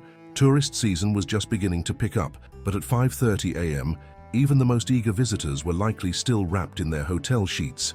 Sarah preferred it this way, the solitude of early mornings, the promise of perfect light, and the sense that she had the magnificent landscape almost entirely to herself. As she drove north toward the park entrance, the Tetons emerged fully into view, their snow-capped peaks glowing pink and gold in the early light. No matter how many times she saw them, the mountains never failed to inspire a sense of awe in Sarah. They were ancient sentinels, indifferent to the tiny human dramas that played out beneath them, including today's celebration of love. It was precisely this juxtaposition that made her photograph so compelling. Fragile human connections against the backdrop of enduring natural majesty. Sarah rolled down her window, letting the crisp spring air fill her lungs. Late May in Wyoming meant cool mornings, but the forecast promised a mild day, perfect for an outdoor ceremony. She reached the Moose entrance station just as a sleepy-looking ranger was opening the booth. Sarah presented her commercial photography permit and annual park pass. "Early start today?" the ranger asked, a man in his 50s with weathered skin and kind eyes. His name tag read Bill. "Wedding shoot up at Lupine Meadow," Sarah replied with a smile. "The light's too good to waste." Ranger Bill nodded approvingly. "Beautiful spot.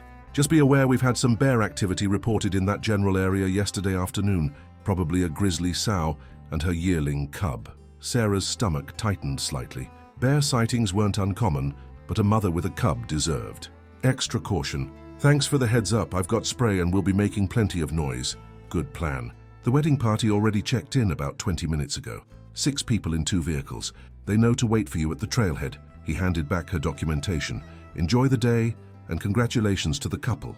Sarah thanked him and continued along the park road, mind now partially occupied with safety protocols she'd need to emphasize with her clients. Most visitors understood the basics. Stay in groups, make noise, carry spray, but in the excitement of a wedding day, such precautions could easily slip people's minds. She arrived at the Lupine Meadow trailhead just before 6:15 a.m., spotting 2 vehicles already parked in the small lot. As she pulled in, a young woman in hiking boots and a white parka waved enthusiastically. Madison Winters, the bride-to-be, looked remarkably composed for someone about to hike 3 miles in her wedding attire. "Sarah, you made it," Madison called as Sarah stepped out of her Outback. Behind Madison stood 5 other people. Tyler, the groom, looking both nervous and elated in his navy blue suit. Madison's sister and maid of honor, Amber. Tyler's best man, Jason, and what appeared to be 2 friends who would serve as witnesses. Everyone was dressed in formal attire, but had sensibly paired their outfits with hiking boots. Sarah greeted the group warmly, taking a moment to admire Madison's dress, a relatively simple A-line gown with lace details, practical enough for a hike but undeniably elegant. "You all look amazing. Ready for an adventure?" "Born ready," Tyler replied, adjusting his boutonniere, a small cluster of wildflowers that matched the bride's bouquet. "We've got the rings, the license, and a small champagne toast packed up, plus snacks and water, of course." "Perfect. Before we head out, Ranger Bill mentioned there was some bear activity reported in the area yesterday," Sarah said, keeping her tone informative rather than alarming. "So we'll need to stay together as a group and make regular noise on the trail. I've got bear spray, but does anyone else have some as well?" Tyler and Jason both patted their pockets, confirming they were equipped. Madison nodded seriously. "We rented canisters yesterday. After paying for this dress, I'm not about to become bear breakfast." Sarah appreciated their preparedness. "Great. Let's keep it accessible, not buried in backpacks. And if we do encounter wildlife, remember to stay calm, group together, and back away slowly. No running." She looked around at the nodding faces. "Any questions before we start?" There were none, and the group's excitement was palpable. Sarah quickly organized her gear, securing her camera around her neck and distributing some of the heavier equipment among the willing groomsmen. With final checks complete, they set off on the trail, Madison and Tyler leading the way, their hands intertwined. The hike was moderately challenging but manageable, especially at the relaxed pace they maintained. Sarah had scouted this location a week earlier and knew exactly where the trail opened to the spectacular view that would serve as the ceremony backdrop. Every few minutes, she asked the group to pause while she captured candid shots of their journey. Madison carefully navigating a rocky section of trail, the morning light catching in her blonde hair. Tyler stopping to adjust his bride's backpack, the wedding party laughing together as they rounded a switchback. Throughout the hike, they followed proper bear country protocol, conversing loudly and occasionally calling out, "Hey bear," when approaching blind corners or dense vegetation. Sarah kept her bear spray in an easily accessible holster on her hip, a constant reminder of the wild nature of their surroundings. After about 90 minutes of hiking, they reached their destination. Lupine Meadow stretched before them, a natural amphitheater surrounded by lodgepole pines and aspens, with the dramatic Teton Range forming an imposing backdrop. True to its name, the meadow was carpeted with lupines in various stages of bloom, creating patches of purple and blue against the green grass. The morning light had fully arrived, casting a golden glow across the landscape that made Sarah's photographer heart sing. "Oh my God," Madison breathed, taking in the scene. "It's even more beautiful than I imagined. Worth every step," Tyler agreed, slipping an arm around his soon-to-be wife's waist. Sarah gave them a moment to absorb the surroundings before gently steering the group into action. "The light is perfect right now. Let's get you two ready while I set up some equipment." What followed was a well-choreographed dance familiar to Sarah from hundreds of previous weddings. Madison and Amber disappeared briefly behind some trees for final dress adjustments and makeup touches. Tyler and Jason straightened ties and cuffs, checked for the rings, and discussed where exactly they would stand. The 2 friends, Emily and Michael, helped Sarah set up her tripod and select the optimal spot for the ceremony. Sarah worked efficiently, placing her main camera on the tripod and preparing a second camera with a different lens for handheld shots. She took light readings, made minor adjustments to her settings, and captured test frames of the magnificent landscape. The meadow was quiet, except for birdsong and the occasional rustle of wind through the aspens. Sarah noted with satisfaction that they had the entire area to themselves, a private cathedral of nature for this intimate ceremony. Within 20 minutes, everyone was ready. Sarah had Madison and Tyler perform a first look beside a particularly picturesque aspen, capturing Tyler's genuine emotional reaction as he turned to see his bride in her full wedding attire for the first time. The resulting images were precisely What Sarah strived for: authentic moments of connection framed by breathtaking natural beauty. The ceremony itself was brief but heartfelt. Madison's sister, Amber, had been ordained online specifically for this occasion and led the couple through their vows as Sarah moved quietly around the group, documenting every smile, tear, and tender glance. When Tyler and Madison were pronounced husband and wife, their kiss was backdropped perfectly by the Grand Teton Peak, exactly as Sarah had envisioned when planning the shoot. Post-ceremony, Sarah directed the small wedding party through a series of formal portraits, leveraging her years of experience to find the perfect compositions that balanced human subjects with the magnificent landscape. She had Madison and Tyler stand together at the meadow's edge, the vast panorama of mountains spread behind them. She photographed them walking hand in hand through patches of lupines, their figures small against the towering peaks. "These are going to be incredible," Sarah assured them, reviewing a few images on her camera's LCD screen. "The light is absolutely perfect today." After about an hour of portraits with various combinations of the wedding party, Sarah suggested they take a short break for the champagne toast the couple had packed. They gathered in a small circle at the center of the meadow, glasses filled with bubbly, toasting to Madison and Tyler's new life together. Sarah continued shooting, capturing these relaxed, joyful moments that balanced the more formal portraits. It was during this celebratory interlude, as Jason was mid-toast extolling Tyler's virtues as a friend, that Sarah first noticed movement at the meadow's edge. Initially, she thought it might be another hiker arriving in the area, but something about the shape and movement pattern instantly triggered alarm bells in her mind. She lowered her camera slowly, focusing her full attention on the tree line. Approximately 70 yards away, a large grizzly bear had emerged from the forest and was standing at the edge of the meadow, its massive form unmistakable even at that distance. Sarah's heart rate immediately accelerated, but her mind remained remarkably clear, recalling all the bear safety protocols she'd studied over the years. "Everyone," she said in a low, calm voice that nevertheless cut through Jason's toast, "there's a bear at the edge of the meadow behind you. Do not turn around suddenly or make any loud noises.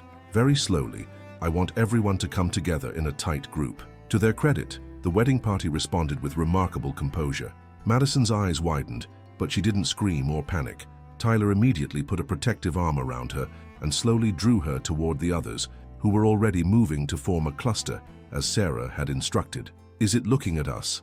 Tyler whispered, his voice strained but controlled. Sarah kept her eyes on the grizzly, noting with growing concern that it had dropped its head and was sniffing the air. "It's aware of us," she said truthfully, "but it doesn't appear aggressive.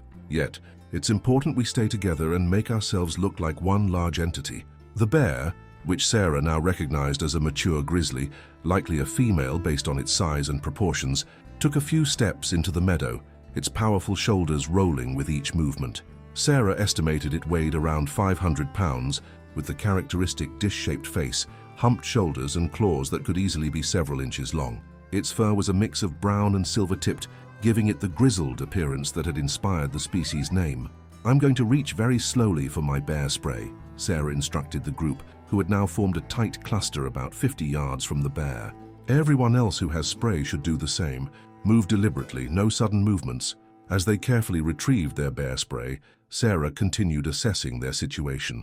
The bear was moving in a lateral pattern rather than directly toward them, which was somewhat reassuring. It appeared to be foraging, possibly for the roots and bulbs that made up a significant portion of a grizzly's spring diet after emerging from hibernation. Still, the animal was far too close for comfort, and its behavior could change in an instant. "We need to start backing away very slowly toward the trail," Sarah said, her voice kept deliberately even. "Stay together, don't turn your backs, and we'll move as one unit. If the bear charges, that's when we use the spray, not before." The group began their careful retreat, moving in small backward steps. Madison was trembling visibly, but remained silent and focused. Tyler kept his arm firmly around her waist, guiding her movements. Jason had positioned himself slightly in front of the others, his bear spray at the ready. For a few tense moments, it seemed their strategy might work. They had retreated perhaps 20 yards toward the trailhead, without the bear showing any increased interest in them. But then, two things happened in quick succession that changed everything. First, a gust of wind swept across the meadow from the direction of the wedding party toward the bear, carrying their scent directly to the animal. The grizzly immediately raised its head, nostrils flaring. Second, somewhere in the forest behind them, a branch snapped loudly, possibly from another animal moving through the underbrush. The combination proved catastrophic. The grizzly, startled by the sudden noise and now fully aware of the human's presence, rose up on its hind legs, a behavior that allowed it to better see and smell, but which made its already imposing form truly terrifying. Standing upright, the bear was easily over 7 feet tall. "Stay calm," Sarah urged, though her own heart was pounding so hard she could feel it in her throat. "It's just trying to get a better look at us." The bear dropped back to all fours, and in a development that sent ice through Sarah's veins, began moving directly toward their group. It wasn't charging, not yet, but its purposeful approach was deeply concerning. "Get your spray ready," Sarah instructed, removing the safety clip from her own canister. "Remember, aim slightly downward and only use it if the bear gets within 30 feet or charges." The wedding party continued their slow retreat, but the bear picked up pace, covering ground with an efficiency that belied its enormous size. Sarah estimated they had perhaps 30 seconds before a direct confrontation became unavoidable. "When I say now, everyone make themselves as large as possible and yell as loudly as you can," Sarah said, remembering that intimidation tactics sometimes worked with curious bears, though less reliably with grizzlies than with black bears. "We'll try to scare it off before resorting to the spray." The bear closed the distance to about 40 yards and paused, seeming to assess the strange grouping of humans before it. Its small, dark eyes showed not malice but intense curiosity, perhaps even more dangerous, as curious bears often approach closely to investigate unfamiliar objects or creatures. "Now," Sarah called, and the wedding party responded immediately.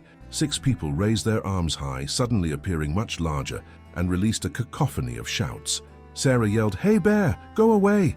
while the others contributed similar noise, creating a wall of sound that echoed across the meadow. For a heart-stopping moment, the strategy appeared to work. The grizzly stopped its advance, clearly startled by the sudden auditory assault. It swayed its massive head from side to side, as if trying to make sense of the strange behavior. But then, instead of retreating, it rose again onto its hind legs and released a deep, rumbling growl that Sarah felt as much as heard. "It's not backing down," Jason said, stating the obvious but giving voice to the mounting fear they all felt. "Keep backing up," Sarah instructed. "But if it charges, stand your ground until the last possible moment, then deploy the spray. Running will trigger its chase instinct." They continued their retreat, maintaining the cluster formation that had served them well so far. The bear dropped again to all fours and resumed its approach, now picking up speed. It was covering ground at a fast walk, head low, eyes fixed on the wedding party. Sarah knew they were running out of options. The bear was now close enough that she could see saliva glistening on its teeth, could hear its powerful breathing. It showed no sign of veering away or losing interest. Their backward progress was too slow, hampered by uneven terrain and the need to move as a coordinated group. "Get ready with the spray," Sarah said, her voice steady despite the adrenaline coursing through her system. "It's going to get close enough that we'll need to use it." The grizzly was 35 yards away, then 30, approaching with clear intent now. Sarah raised her canister, finger poised over the trigger, calculating the optimal moment to deploy the deterrent. The wedding party had gone completely silent, all 6 people frozen in the primal fear that large predators evoke in the human psyche. At 25 yards, the bear suddenly accelerated into a full charge. The transformation was astonishing. One moment it was moving at a purposeful walk, the next it was a locomotive of muscle and fury, covering ground at speeds that seemed impossible for an animal of its size. "Hold! Hold!" Sarah called, knowing the spray had limited range and duration. "Not yet." At 15 yards, close enough that Sarah could see the individual hairs on its face rippling in the wind of its charge, she gave the command, "Spray now!" 3 canisters of bear spray deployed simultaneously, creating a cloud of burning capsaicin that billowed toward the charging grizzly. The wind direction was favorable, carrying the caustic spray directly into the bear's path. The effect was nearly instantaneous. The grizzly ran directly into the orange cloud and immediately showed distress, veering sharply to the right, pouring at its face and snorting violently. "It worked," Madison gasped, but her relief was premature. The bear, disoriented and in pain from the spray, was not retreating, but rather circling in confusion. Its movements were erratic now, dangerous in a new way, and the wind that had initially helped them was shifting, dispersing the protective cloud of spray faster than expected. "Keep backing away," Sarah directed urgently. "We need more distance." They had retreated perhaps another 10 yards when the bear, its vision and smell impaired but its other senses intact, made a sudden lunge in their direction, not the calculated charge of before, but a blind, painful reaction that was no less deadly. The wedding party broke formation in panic, despite all prior instructions. Madison and Tyler veered left toward a stand of aspens. Jason and Amber dodged right. The two friends, Emily and Michael, backpedaled furiously, stumbling over uneven ground. Sarah, still focused on documenting even in crisis, had her camera raised instinctively, capturing the chaos in high-resolution detail. It was this movement, the raising of her camera, perhaps appearing to the bear like a threatening gesture, that seemed to draw the animal's attention specifically to Sarah. The grizzly, partially recovered from the spray, but still agitated, turned toward her with renewed focus. Sarah felt time slow down as she realized she was now isolated from the group. The bear's attention fixed squarely on her. She had a split second to decide: run for the trees and hope the bear didn't follow, or stand her ground and use the remaining bear spray in her canister. She chose the latter, knowing that running would almost certainly trigger the bear's pursuit instinct. Raising her canister, she prepared for a final stand as the grizzly, now just 12 yards away, lowered its head for another charge. "Hey, bear!" a voice suddenly shouted from the left. Tyler, who had circled back with his own spray at the ready. The distraction worked momentarily, causing the bear to hesitate and look toward the new threat. Sarah seized the opportunity, depressing the trigger on her spray and creating another cloud between herself and the bear. But the canister, already partially depleted from the first usage, produced a thinner mist than before. The grizzly flinched, but pushed through the irritant with terrifying determination. Sarah backpedaled desperately, trying to maintain distance, while keeping her eyes on the advancing bear. Her heel caught on a concealed root, and she went down hard, landing on her back with her camera crushed beneath her. The impact knocked the wind from her lungs, leaving her gasping for air as the grizzly closed the remaining distance. Time compressed into a series of vivid, disconnected moments. The bear's massive form looming above her, the hot, musky scent of its breath, the bizarre clarity with which she noticed details, a scar across its snout, a burr caught in the fur below its ear, the surprising dexterity of its lips as they pulled back to reveal yellowed canines. Sarah raised her arms instinctively to protect her face and neck, curling into a defensive ball on the ground, the last resort position recommended if physical contact with a bear was unavoidable. She waited for the crushing power of the grizzly's jaws or the tearing pain of its claws. Instead, she heard a distinctive whooshing sound followed by a resonant metallic clang. Through the gaps between her protective arms, she saw the bear rear back, clearly startled. Jason had thrown his metal water bottle directly at the animal, striking it on the shoulder. It wasn't enough to hurt the massive creature, but the unexpected impact and noise created precious seconds of confusion. Those seconds were enough for Tyler to close the distance and deploy the remainder of his bear spray, this time directly into the grizzly's face from less than 10 feet away. The bear roared, a sound so primal and powerful that Sarah felt it reverberate through the ground beneath her, and reared up on its hind legs, pawing frantically at its burning eyes and nose. "Sarah, move!" Tyler shouted, already beginning to retreat himself as the bear thrashed in agony and rage. Sarah scrambled to her feet, abandoning her damaged camera on the ground, and ran toward the tree line where Madison and Amber were frantically waving.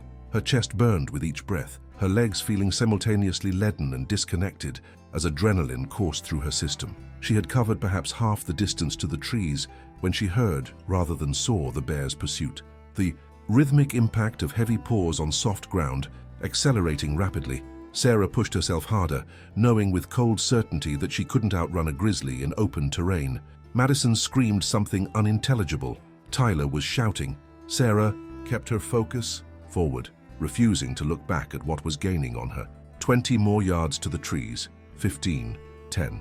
The impact came without warning, a sledgehammer blow between her shoulder blades that sent her sprawling face first into the meadow grass. The bear had swiped at her with one massive paw, connecting solidly but thankfully without deploying its full arsenal of claws. Even so, the force was enough to drive the air from Sarah's lungs a second time and send lightning bolts of pain across her back. She rolled instinctively, some primal part of her brain insisting that looking at the threat was better than having it at her back. The grizzly loomed over her, its eyes reddened and streaming from the bear spray but focused with predatory intensity. Sarah had no more spray, no more defenses. She could only stare up at the animal that would likely end her life in the next few seconds. A final, desperate shout rang out from the tree line. Not words, just a sustained human yell of defiance and fear. The bear hesitated, its head swiveling toward the sound. In that moment of distraction, Sarah became aware of something in the grass beside her hand, the solid weight of her camera lens, detached from the body during her fall. Without conscious thought, she grasped the heavy telephoto lens and swung it with all her remaining strength at the bear's sensitive nose. The impact produced a dull thud and a startled huff from the grizzly. It recoiled slightly, shaking its head in apparent confusion and discomfort. That small window was enough. Sarah scrambled backward on her elbows and heels, putting precious feet between herself and the disoriented animal. The bear pawed at its face again, clearly still suffering from the combined effects of the spray and the unexpected blow to its nose. Then, in a development that Sarah would later struggle to explain to park authorities, the grizzly simply turned away. Perhaps the cumulative effects of the deterrence had finally overwhelmed its aggression. Perhaps some other stimulus in the woods drew its attention. Whatever the reason, the massive animal shook its head one final time, released a rumbling growl that seemed to express frustration rather than rage, and began moving back toward the forest edge from which it had originally emerged. Sarah remained frozen in place, afraid that any movement might reignite the bear's interest. She watched in disbelief as the grizzly ambled away with surprising grace for an animal of its size, disappearing into the tree line as suddenly as it had appeared. The meadow fell silent except for the sound of Sarah's own ragged breathing and the distant calls of her clients, who were still sheltering among the trees on the opposite side of the clearing. Slowly, painfully, she pulled herself to her feet, wincing as the movement sent fresh waves of pain across her shoulders and back. Her legs trembled beneath her, barely able to support her weight as the adrenaline that had sustained her began to ebb. "Sarah," Madison called, her voice thin with fear. "Are you okay? Is it gone?" "I think so," Sarah managed to reply, though her voice emerged as little more than a croak. "Stay there until we're sure." For 5 long minutes they maintained their positions, Sarah standing alone in the meadow, the wedding party clustered among the protective aspens. No further sign of the bear appeared. Gradually, Tyler ventured out, moving cautiously toward Sarah, with his eyes scanning constantly for any movement at the forest edges. "Jesus Christ," he breathed when he reached her, immediately noticing the torn fabric of her jacket and the beginnings of a bruise visible on her exposed neck. "We need to get you to a doctor." Sarah nodded numbly, the full impact of what had just occurred beginning to register in her consciousness. "My camera," she said absently, looking around for the equipment that had been her livelihood and, ironically, might have saved her life. "Forget the camera," Madison said, having joined her husband. Her wedding dress was smudged with dirt and pine sap, her carefully arranged hair now a disheveled mess, but her face showed only concern for Sarah. "We need to get back to the trailhead and call for help." The realization that they still faced a 3-mile hike back to their vehicles, potentially with the bear still in the vicinity, sobered everyone immediately. They gathered what remained of their belongings, Sarah wincing as she bent to collect her damaged camera body and detached lens. The memory cards were intact at least, including, she realized with a strange detachment, images of the bear captured in the moments before the attack. "We'll stay together, make noise the whole way, and move as quickly as we safely can," Jason said, taking charge with a calmness that Sarah appreciated in her increasingly shock-addled state. "Sarah, can you walk?" She nodded, though in truth every movement sent pain, radiating from where the bear had struck her. "I'll manage. Let's just get out of here." The return journey passed in a blur for Sarah. The wedding party surrounded her protectively, with Jason and Tyler flanking her on either side, ready to provide support when the pain caused her steps to falter.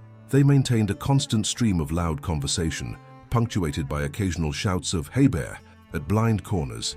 Every rustle in the underbrush caused the group to freeze momentarily, bear spray at the ready, but no further wildlife encounters occurred. By the time they reached the trailhead parking lot, Sarah was moving on autopilot, each step a mechanical action that required increasing concentration to execute. The adrenaline had completely worn off now, leaving her with the full, unfiltered experience of her injuries. Her back throbbed where the bear had struck her, and she suspected from the warm wetness beneath her jacket that the impact had broken skin despite the layers of clothing. Tyler helped her into the passenger seat of her Outback, while Madison carefully placed her damaged photography equipment in the back. "I'm driving you straight to Jackson Hospital," he insisted, holding out his hand for her keys. "The others will follow in our cars and contact the rangers from the road." Sarah didn't argue, surrendering her keys and leaning her head against the cool window as Tyler started the engine. The events in the meadow already seemed dreamlike, disconnected from reality. Had she really struck a charging grizzly with her camera lens? Had the bear actually walked away when it could have easily killed her? The improbability of her survival competed with the very real pain radiating across her upper body. As they pulled out of the parking lot, Sarah's professional instincts surfaced through the fog of shock. "The memory cards," she murmured. "In my front pocket. The wedding photo. Don't worry about that now," Madison said from the back seat, her voice gentle. "We can reschedule the whole thing." But Sarah persisted, her photographer's dedication temporarily overriding her physical distress. "No, I got the ceremony and the portraits. Before everything happened, you should have those at least." The drive to Jackson took just under an hour, during which Sarah drifted in and out of awareness. Tyler maintained a running conversation with Madison in the back seat, their voices a soothing background noise that helped keep Sarah anchored to consciousness. Occasionally, she caught fragments about rangers and reports, and gathered that Jason had successfully contacted park authorities from the road. At Jackson Hospital's emergency entrance, events accelerated. Medical personnel helped Sarah from the vehicle and onto a gurney. Tyler explained about the bear attack, triggering a flurry of activity as Sarah was wheeled rapidly through automatic doors and into a treatment area. Madison followed with Sarah's personal belongings, including the precious memory cards that contained what would surely be the most dramatic wedding photos of Sarah's career. The emergency department staff worked with practiced efficiency. Sarah's clothing was carefully cut away, revealing 4 distinct lacerations across her upper back, where the bear's paw had connected. None were life-threateningly deep, but all required thorough cleaning and stitches. A doctor explained that bear claws carried significant bacteria, and that infection was a serious concern. Sarah received tetanus and antibiotic injections, along with a prescription for oral antibiotics and pain medication. X-rays revealed no spinal damage or broken bones, though the bruising was extensive and would likely take weeks to heal completely. The doctor, a woman in her 40s with a no-nonsense manner, informed Sarah that she was remarkably lucky. "Most people who have physical contact with a grizzly don't walk away with just lacerations," she said, as she worked on the final stitches. "The bear must have been holding back or already retreating when it hit you."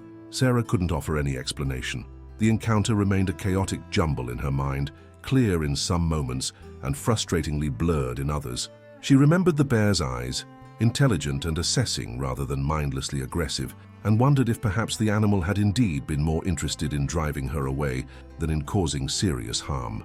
While Sarah was being treated, park rangers arrived at the hospital to take statements.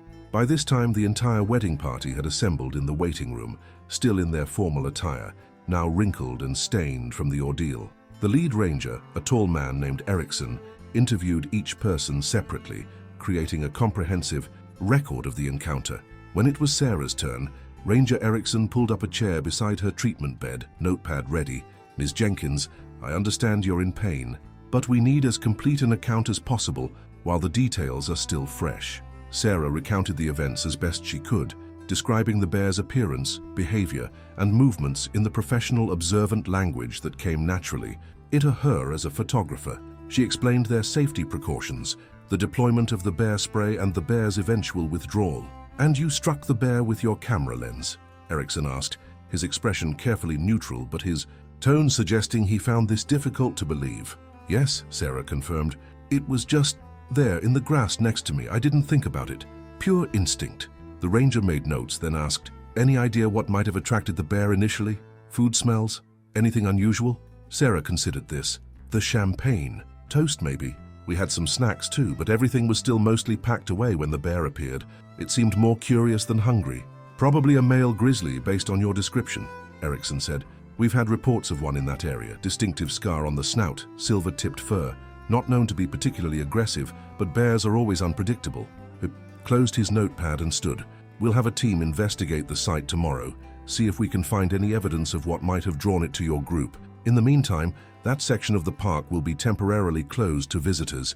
Before leaving, he added, "You did most things right, Miss Jenkins.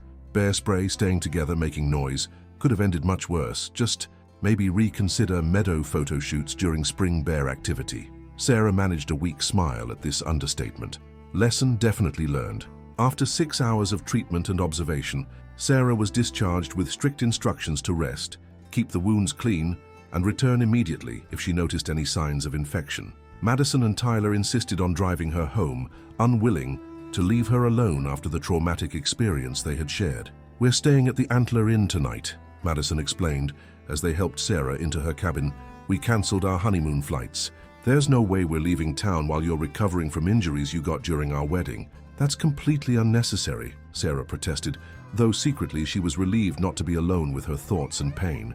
"You should be celebrating, not playing nurse." Tyler shook his head firmly.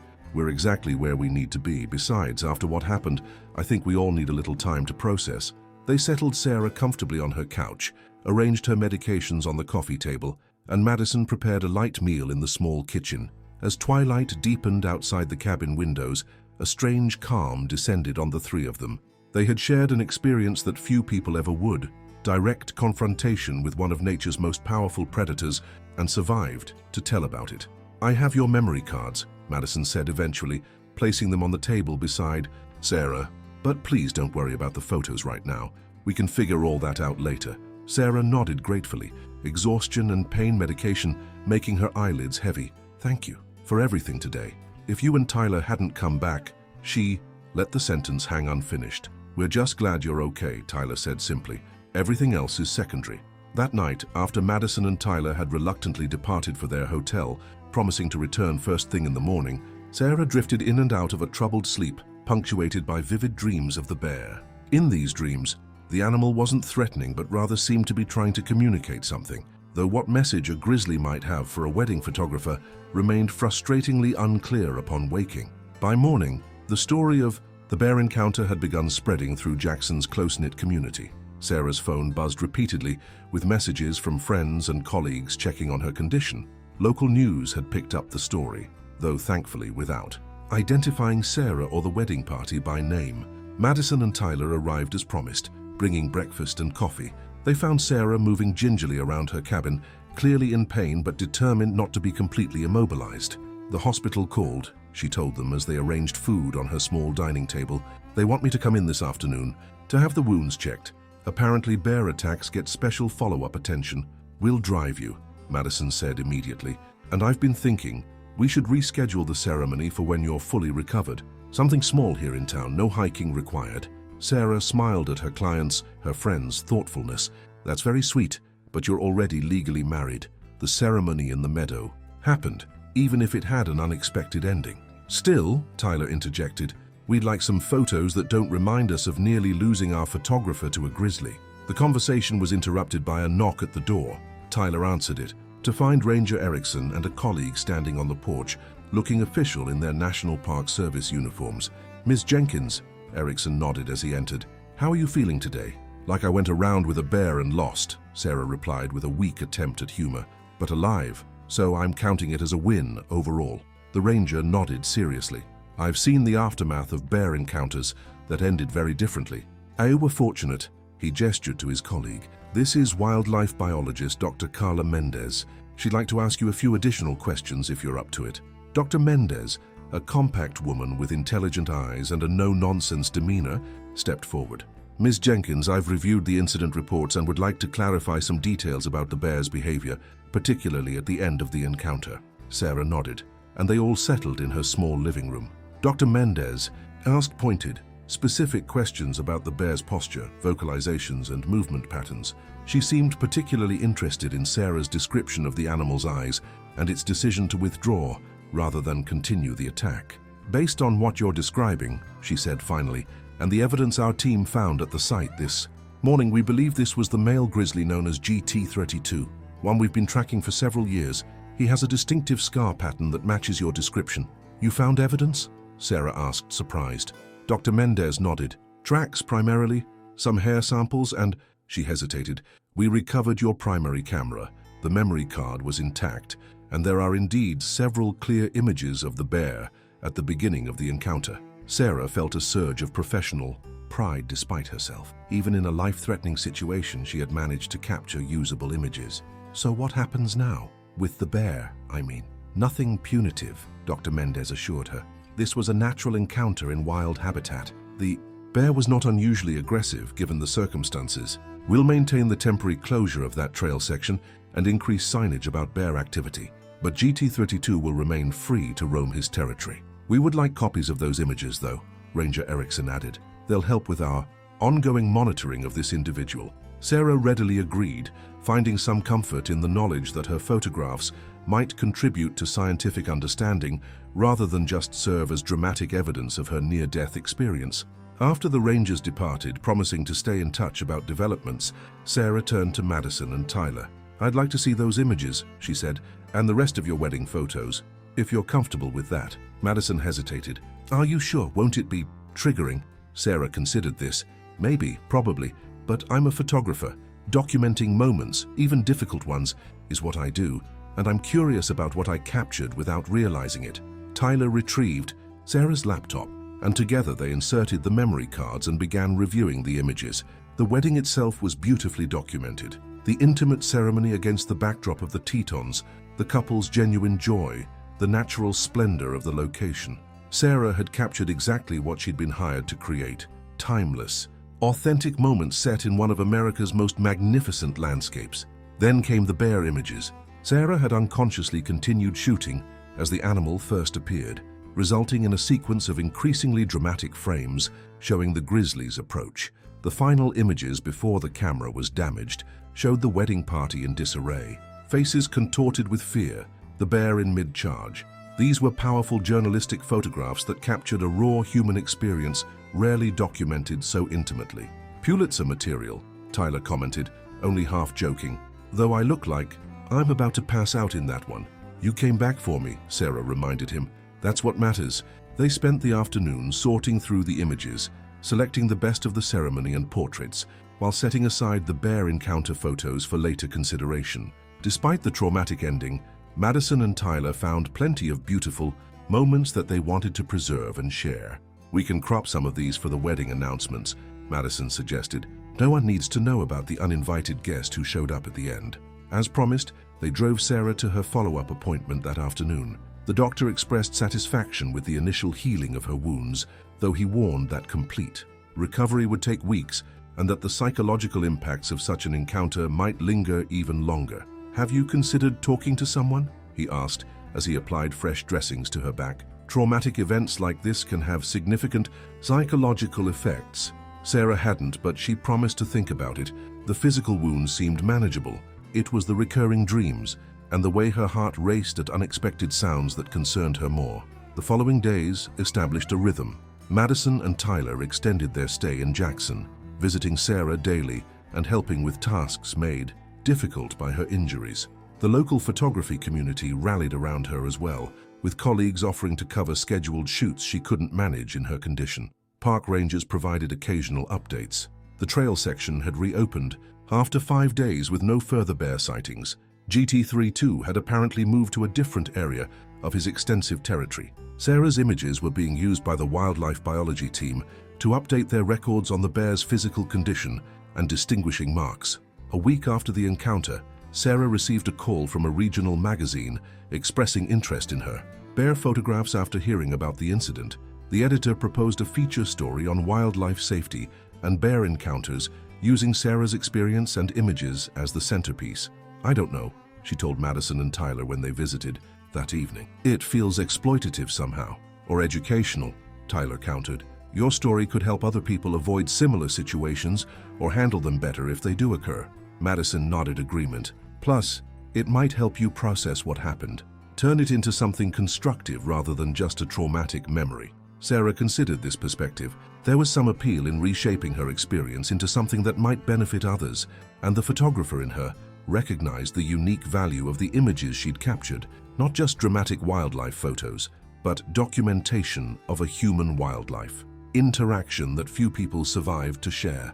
After careful consideration, Sarah agreed to the magazine feature with conditions. She would write the article herself rather than be interviewed, focusing on safety protocols and proper behavior in bear country. The wedding party's privacy would be maintained, with no identifying information included, and a portion of any payment would be donated to bear conservation efforts in the greater Yellowstone ecosystem. The writing process proved unexpectedly therapeutic, articulating the experience in careful, measured prose helped Sarah organize the chaotic memories into a coherent narrative. She balanced technical information about bear behavior with the emotional reality of facing a wild predator, creating a piece that was both informative and deeply personal. 2 weeks after the encounter, with her physical recovery progressing well, Sarah received an unexpected visitor. A researcher from Wyoming's Game and Fish Department arrived at her cabin, interested in adding her experience to a database of human-bear interactions they maintained. "Your encounter is particularly valuable to our research," the wildlife biologist explained, "because most negative human-bear interactions don't have photographic documentation or multiple witnesses. The more we understand about what triggers confrontations and what de-escalation tactics work, the better we can protect both people and bears." Sarah shared her complete account, including details she'd omitted from the magazine article: the immobilizing fear she'd felt, the strange moment of eye contact with the grizzly, the inexplicable decision of the bear to walk away when it could easily have finished what it started. "Bears aren't the mindless killers they're often portrayed as," the biologist commented. "They make decisions based on complex calculations of risk, reward, and past experience. Your bear had likely encountered humans before and possibly had negative experiences with bear spray. The combination of multiple deterrents probably tipped his risk assessment toward withdrawal." This scientific framing offered Sarah some comfort. The bear hadn't spared her out of mercy or cosmic intervention. It had simply made a predator's pragmatic choice to avoid further discomfort when easier options were available elsewhere. There was something reassuring about this naturalistic explanation, removing both the malevolence and the mysticism from the encounter. 3 weeks post-attack, Sarah ventured back into the field for the first time, not to Lupine Meadow, which she wasn't ready to revisit, but to a popular overlook close to the park road where she could photograph sunset over the Tetons. The proximity of her vehicle and other visitors provided a safety net that allowed her to focus on reconnecting with her craft rather than scanning constantly for wildlife threats. As she adjusted her tripod and composed her shot, Sarah became aware of a heightened sensitivity to her surroundings, not just paralyzing hypervigilance, but a deeper, more nuanced awareness of the landscape as a living system. Rather than merely scenic backdrop, she noticed bird movements in peripheral vision, registered the shifting patterns of wind through grass, attended to subtle changes in the quality of light that might signal weather changes. The bear encounter had rewired her relationship with wilderness, installing a more primal alertness beneath her artistic appreciation. Madison and Tyler finally departed for a delayed honeymoon, but not before scheduling a follow-up photo shoot with Sarah for their 1-month anniversary, this time in the controlled environment of a local studio. They had decided to embrace the full story of their wedding day, including a carefully edited selection of the bear images in their album, as a testament to an experience that, while terrifying, had forged an unexpected bond between them and their photographer. The magazine article was published a month after the encounter, accompanied by Sarah's striking images of the grizzly. The response was immediate and overwhelmingly positive. Wildlife experts praised the balanced portrayal of the bear as neither villain nor victim, but simply a wild animal acting according to its nature. Safety advocates appreciated the clear information about proper protocols in bear country. Readers were captivated by the dramatic narrative and stunning photography. Sarah received emails from across the country, many from people sharing their own wildlife encounters or expressing appreciation for her perspective. A few came from fellow photographers, seeking advice about working safely in wild areas. Some simply thanked her for helping them understand bears better, reducing fear through education. The local impact was more complex. Some Jackson residents treated Sarah with a new deference as someone who had faced wilderness at its most unforgiving and survived.